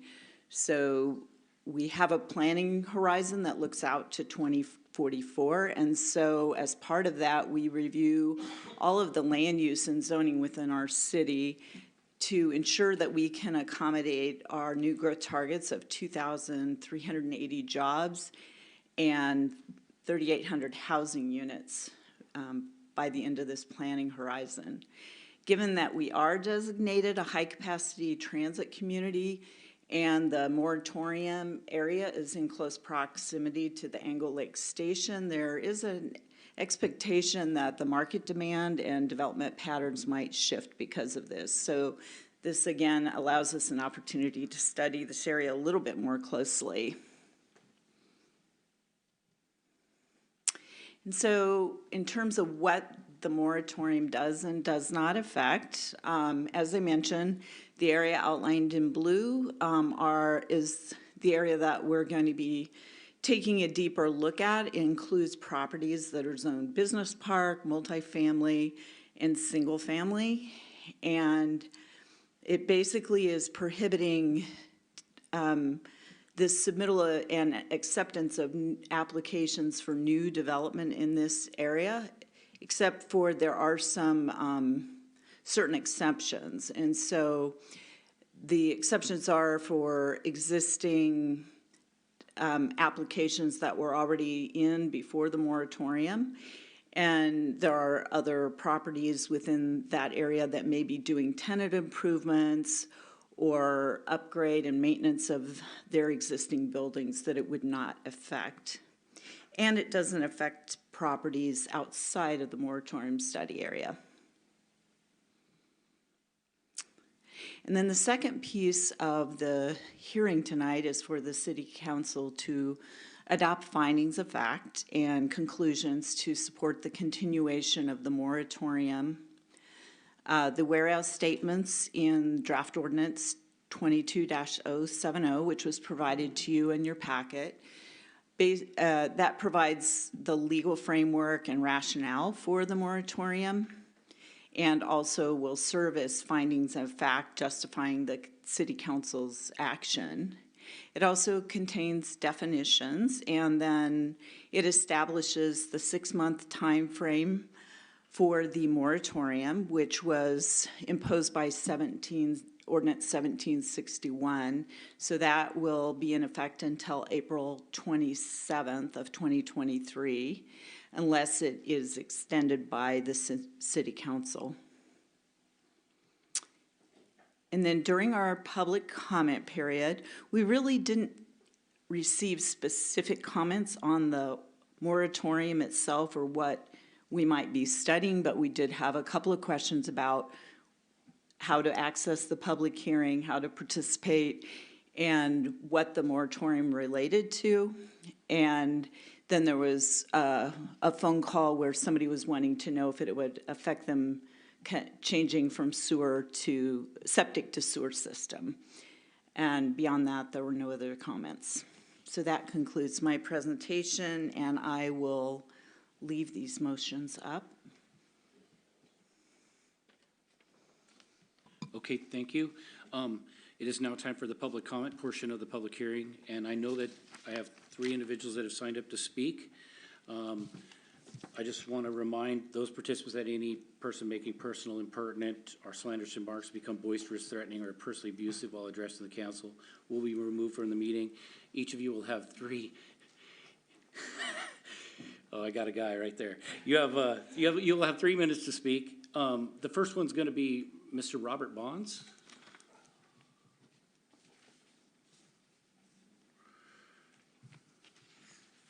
Oh, thank you. I kind of want to go back to, it was probably September 2016, and I was here before, and some of my other neighbors were here, and so a lot of faces have changed on the council.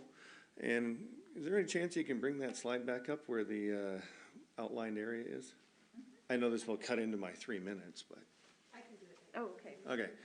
So if you look at the bottom left-hand corner of that screen, I met with council and talked with planning and zoning at that time. And years ago, the Port of Seattle thought it was a great idea to extend 216th into 16th Avenue for your transportation of freight, trucks, and everything else. And I believe it was Council Pennington at the time goes, that's probably not a great idea having semi-trucks and box vans and everybody else driving through there, because our neighborhood is growing a little bit younger, and there's a bus stop. I live right on the corner of 16th and 220th, and we have a bus stop there now, and a lot of children from Mount Rainier, and also, like I said, the bus stop, plus you have the churches and stuff around, but more than that, that bottom left-hand corner was deemed years ago, which when we left this meeting back in 2016, and engineering was on board, that bottom left-hand corner should not be developed all the way to 14th and 218th, or 18th and 218th and 14th, because it was a wetland. So now all of a sudden, why is it back up there again? And here I am.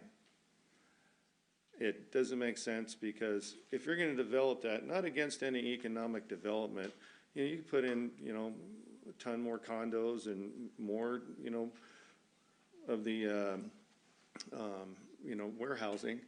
But quite frankly, why? I mean, you know, a lot of us that live in Des Moines, I don't really want to see SeaTac Airport from my house. And I've lived here long enough, 27 years.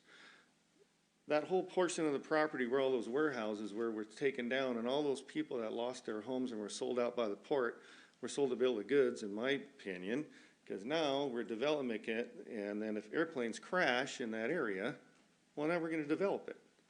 So you're going to stuff a ton of housing in there when the whole entire process and the portion of that property where all those homes were removed was for the purpose of an airplane crashed. And now we're full circle. That's all I got to say. Thank you, Mr. Bonds. Moving on to Mr. Gary Malcolm.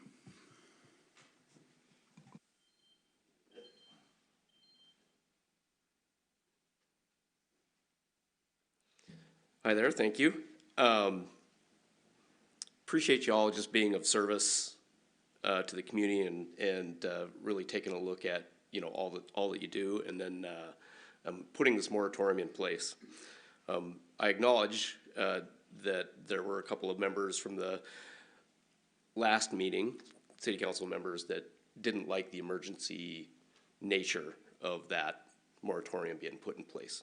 And I can totally empathize with that. Nobody likes to get blindsided, right, and have that type of thing happen. However, I do believe that the moratorium was of great service to the community as a whole, and certainly shows up in as an emergency for us here in the community. So much appreciated for that, because I've seen these types of things working with cities in the past and city managers in the past where if you don't take action on something fast, people will get that application in and they'll get things in motion before there's an opportunity. You know, if it's in the wind, then it'll be there. So appreciate the fast acting and giving us time as a community to do that. I was really excited and happy to hear about that the city's got a plan, right? Like there's a growth plan, there's a type of businesses that we want in place, there's what it is, the type of community that we're trying to put together here. And the moratorium, which I hope it gets extended to a year, makes a lot of sense and gives the city and the community time to be intentional about what goes in there and what goes into that space. So, yeah, really just thank you for hearing that, and appreciate the last time that we came here and spoke that, you know, we were heard, and I hope that we're heard again. Thank you, Mr. Malcolm. Moving on to Mr. Jonathan Sangstock. Did I pronounce that correctly? He's tardy. Oh, okay. He had to go. I don't know if there was other people that got an opportunity to sign up that may be here for the same thing. Correct me if I'm wrong, they can submit something via email? I know Yes, today was the cutoff. deadline, and Okay. then they could comment at public council, but we didn't receive any additional communications by the end of today, so. We were kind of old school. We came here all those years ago and signed up on the sheet. We didn't do this. Yeah, my sole concern was if there was a way for Mr. Sangstock to be able to comment, but, you know, with that being said, can't do that. All right, I'm gonna give it back to you. Right? All right. Is there anyone who didn't sign up to speak that wishes to speak? Second time, is there anyone who didn't sign up to speak that wishes to speak? Third and final time, is there anyone who didn't sign up to speak that wishes to speak? Seeing no one else wishes to speak, I turn it over. Council, do you have any questions? I'll start with Councilmember Harris. And it is questions, I just want to clarify that at this point. Sure, it's the same question I had last time. Why? What is the impetus for making this an emergency as opposed to putting this into our normal yearly comp plan review and so on and so forth. And I'm just being rhetorical, Denise. If there was something in the wind, perhaps there could have been some sort of executive session, but I think that this created unnecessary fear, uncertainty, doubt, and all that, and that's all I got. Thank you.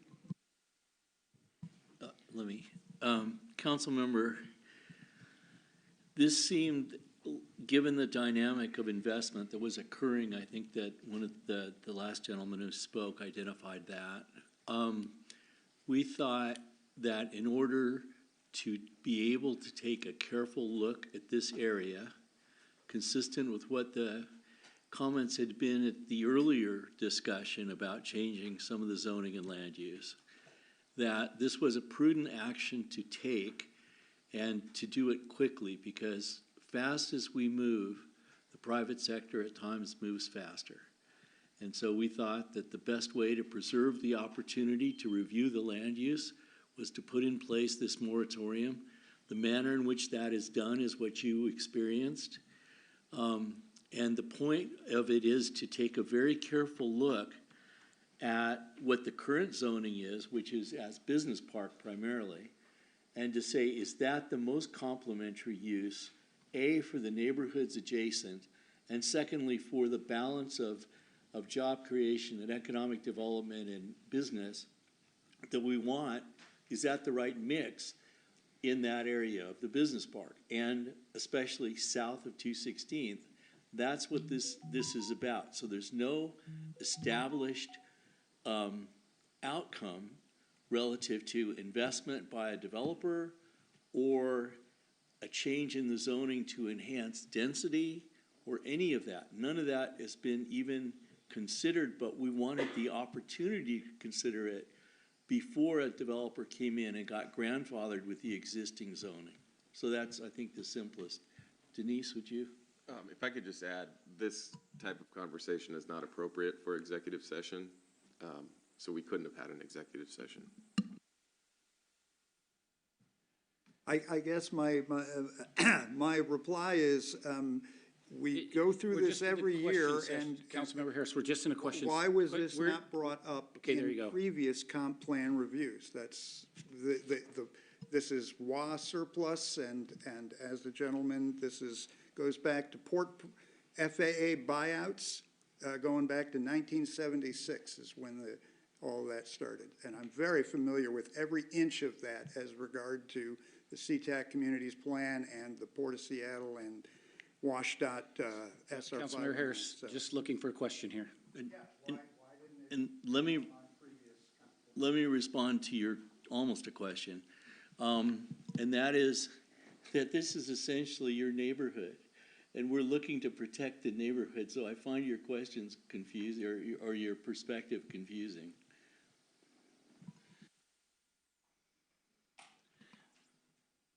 Councilmember Pennington. Yeah, thank you. So I want to make sure that as we go forward, my question is you know, like the questions were tonight, the wetland areas that were designated, the intent of not having those roads open into the neighborhood. My question is will that still stay intact, or is that going to be opened up again for a re-evaluation in this and as we go forward in this process? I think in this situation, you know, what we've heard from the public will be considerations that we look into as part of the studying of the area. But I don't have any specific answers to that because I would be working with Public Works and that in terms of what's been programmed for that area. Okay, as long as we still have that's what's, I feel is, oh, I'll keep it to questions. I'll give my opinions later, but thank you. Councilmember Nutty? My question is once a determination has been considered, that will come back to the public in a public hearing forum for comments in the future, whether it be the road or anything like that. This is just to put a moratorium on things to research and come back to council with considerations for another public hearing. Correct. Thank you. Councilmember Oxiger? Yes, could the clerk put the map back up? Can you tell me what the reason is that the carve out or the chunk on 220th is excluded from the moratorium area? For the most part on that, you can't fully see it, but we have the white boundary that you sort of see up in this area. We have a north central planning area, which extends up north of 216th, and we just wanted to capture this piece of the undeveloped right-of-way for the Port of WashDOT right-of-way because of the transportation aspects and that connectivity that we wanted to include that in the study area. Okay, what is the nature of the carve-out area? That's single family. Okay, and we have single family and multi elsewhere. I'm just curious as to why that chunk is carved out. Primarily the business park zoning is in this north central area, and so the north central area extends along the south of 20th, and then it goes all the way up to the north 208th, and then it comes back down on the west side. Sir, I'm sorry. Yeah. Yeah, sorry. So anyway, that's, it was primarily guided by the north central planning area, and we just grabbed that additional chunk, but the north central planning area does bump up like that.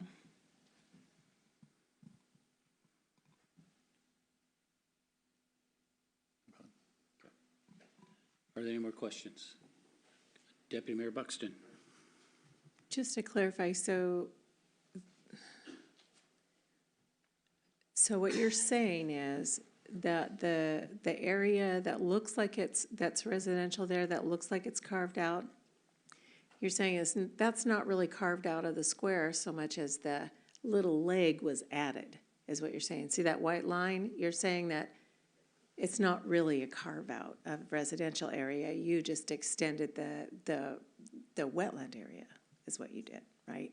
Yeah, basically what we did is we added this area here to what we were including in our study area. Does that help? Well, and to clarify, that's one parcel. I mean, we would have had to cut it off. Oh, We'd yeah. have to cut a parcel off in the middle. Yeah, because Piece comes down. this parcel goes all the way down. So I have a question. The WashDOT 509 area that recently became surplus, which at one time was going to be a highway, that is all included up to 220th in this moratorium. From there up to 216th. Thank you.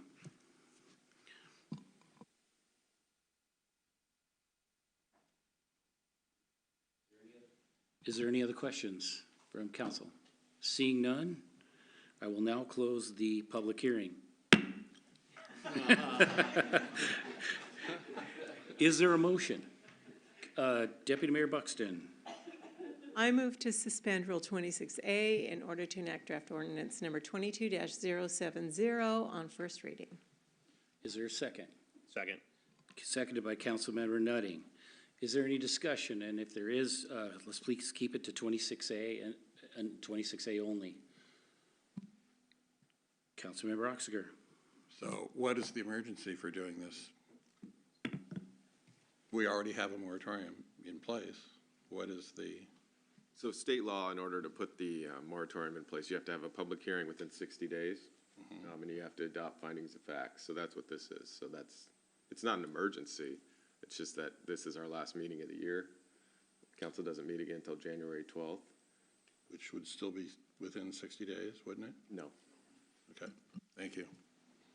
Thank you. Any further discussion?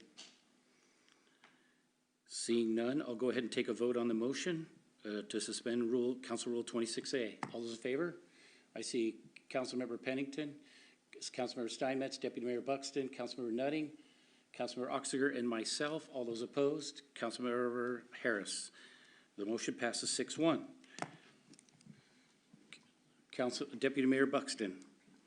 I move to enact draft ordinance number 22-070, adopting findings of fact to support the moratorium instituted through ordinance 1761.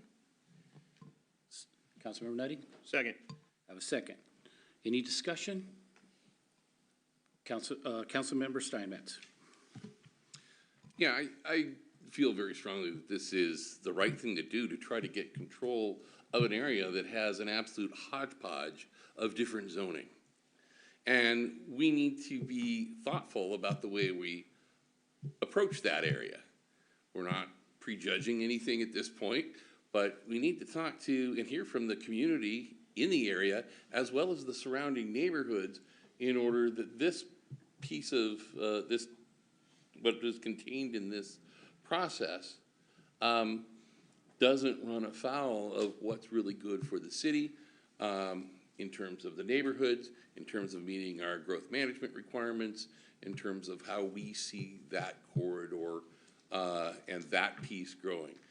Are we, essentially drawing a line there on 216th and saying, okay, all the development stuff and the big warehouses stay on one side, but, this is part of the city. And that's what I'm assuming is going to come out of this, but that's my assumption. That is not a promise. And I think that this is the best way for us to get a handle on that and why this is an important thing to do, to just impose the moratorium, that's the power that we have, and readjust the zoning, taking into consideration the neighborhoods, the legal requirements, and everything else. So I'm strongly in support of extending this moratorium. I think it's a very good idea. Councilmember Pennington.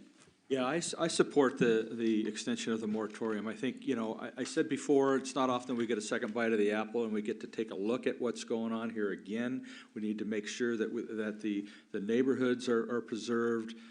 We need to take a look at, this is one of the few large chunks of land that we can really take a look at and figure out what makes sense in terms of that connection to the industrial piece and the neighborhoods, and what's the buffer in between, and what makes it right. And so we have a second opportunity to look at this.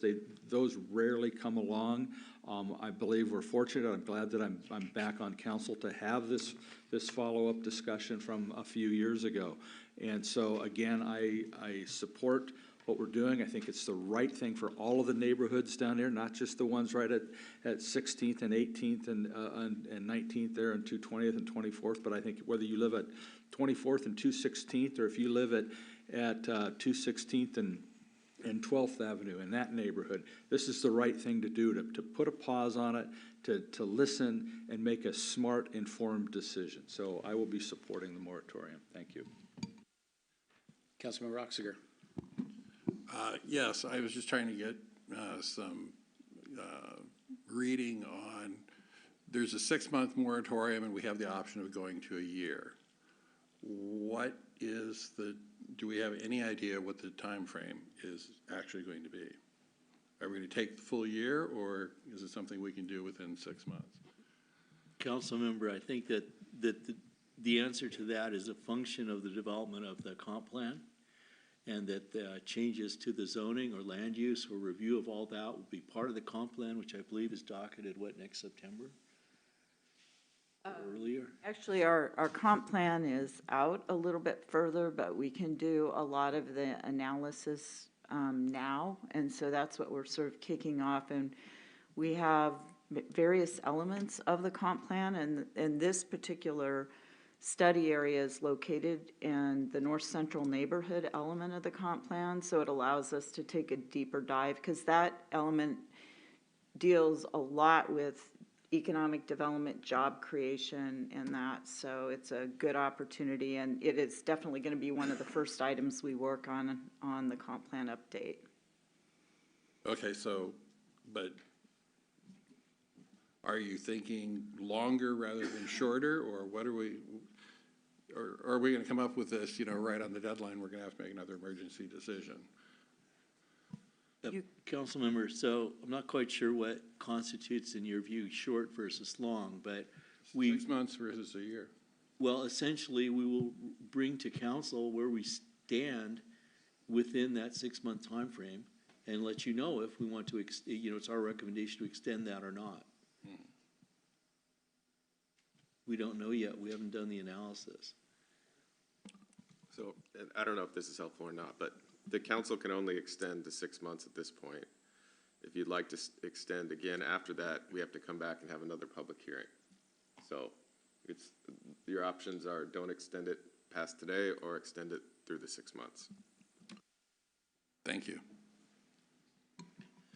Councilmember Harris. Thank you, Mayor.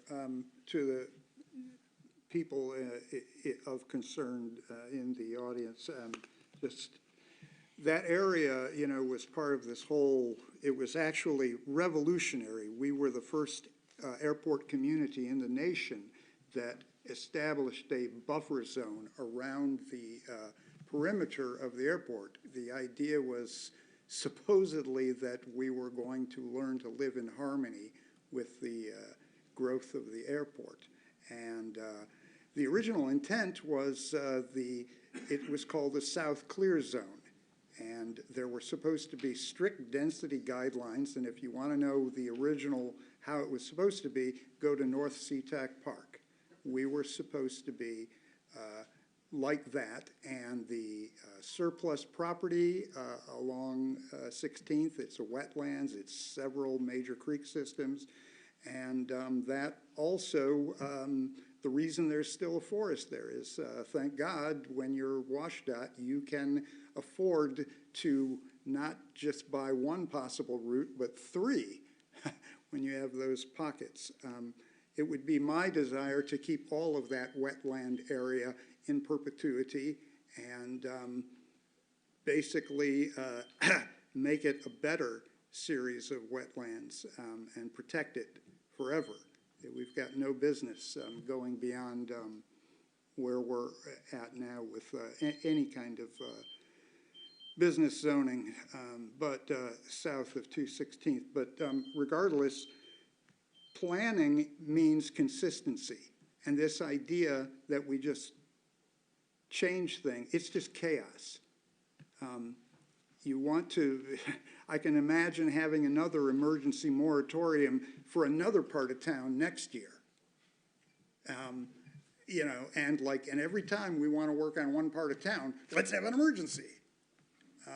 No, the whole idea of comp plans is to establish a plan, and we stick to it.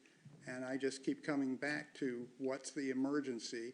And if there was, great, we should know about it. And if there isn't, then we should just stick to the regular schedule. And the only failure in this is that we don't have a schedule where we know with certitude, okay, every May we look at this and we just work at it in an organized way. This should have been addressed years ago, is what I'm saying in one sentence. This should have been just zipped up years ago what the intent was for all of this stuff. So if there's an emergency now, it's because we haven't, and at some point you just got to start doing things in a normal way. And that's all I got. Thank you. City Manager Mathias. I think this horse has got no life left in it. The idea is that we would be subject to the determination of the private sector to invest in the current land use. And what we're saying is the current land use appropriate? And can we take a big, deep breath to determine if it is or not, and run that by the council and have you all decide what should be the appropriate zoning for that area, and not subject the neighborhoods to zoning that was done long ago, and maybe that's not appropriate. And I would say the success of the business park, the development of the FAA building, all of that was unexpected. And I don't think anyone anticipated the degree of growth and job creation and all the positives that came from the north of 216th. And we just want to make sure, is that appropriate for south of 216th? As far as I'm concerned, it isn't. And I would remind you that in 1947, when SeaTac Airport was first established, this was all rural area. So the question of who was doing what adjacent to the airport, that goes back a long ways to start making statements about that. But that's, Mayor, thank you. Yeah, the only thing I would add is this gives us a chance, in conjunction with other activities we're doing, to get it right as we can. Any other discussion before I take a vote? Seeing none, on motion 2 to enact draft ordinance 22-07, all those in favor, raise your right hand. I see Councilmember Pennington, Councilmember Steinmetz, Deputy Mayor Buxton, Councilmember Nutting, Councilmember Oxiger, and myself. All those opposed, Councilmember Harris. Motion passes 6-1. All right, we will move on to new business. Oh, I'm sorry. Been a request to take a 5-minute break. What we're gonna do is we'll come back at 8:20, and with that, we'll take a break.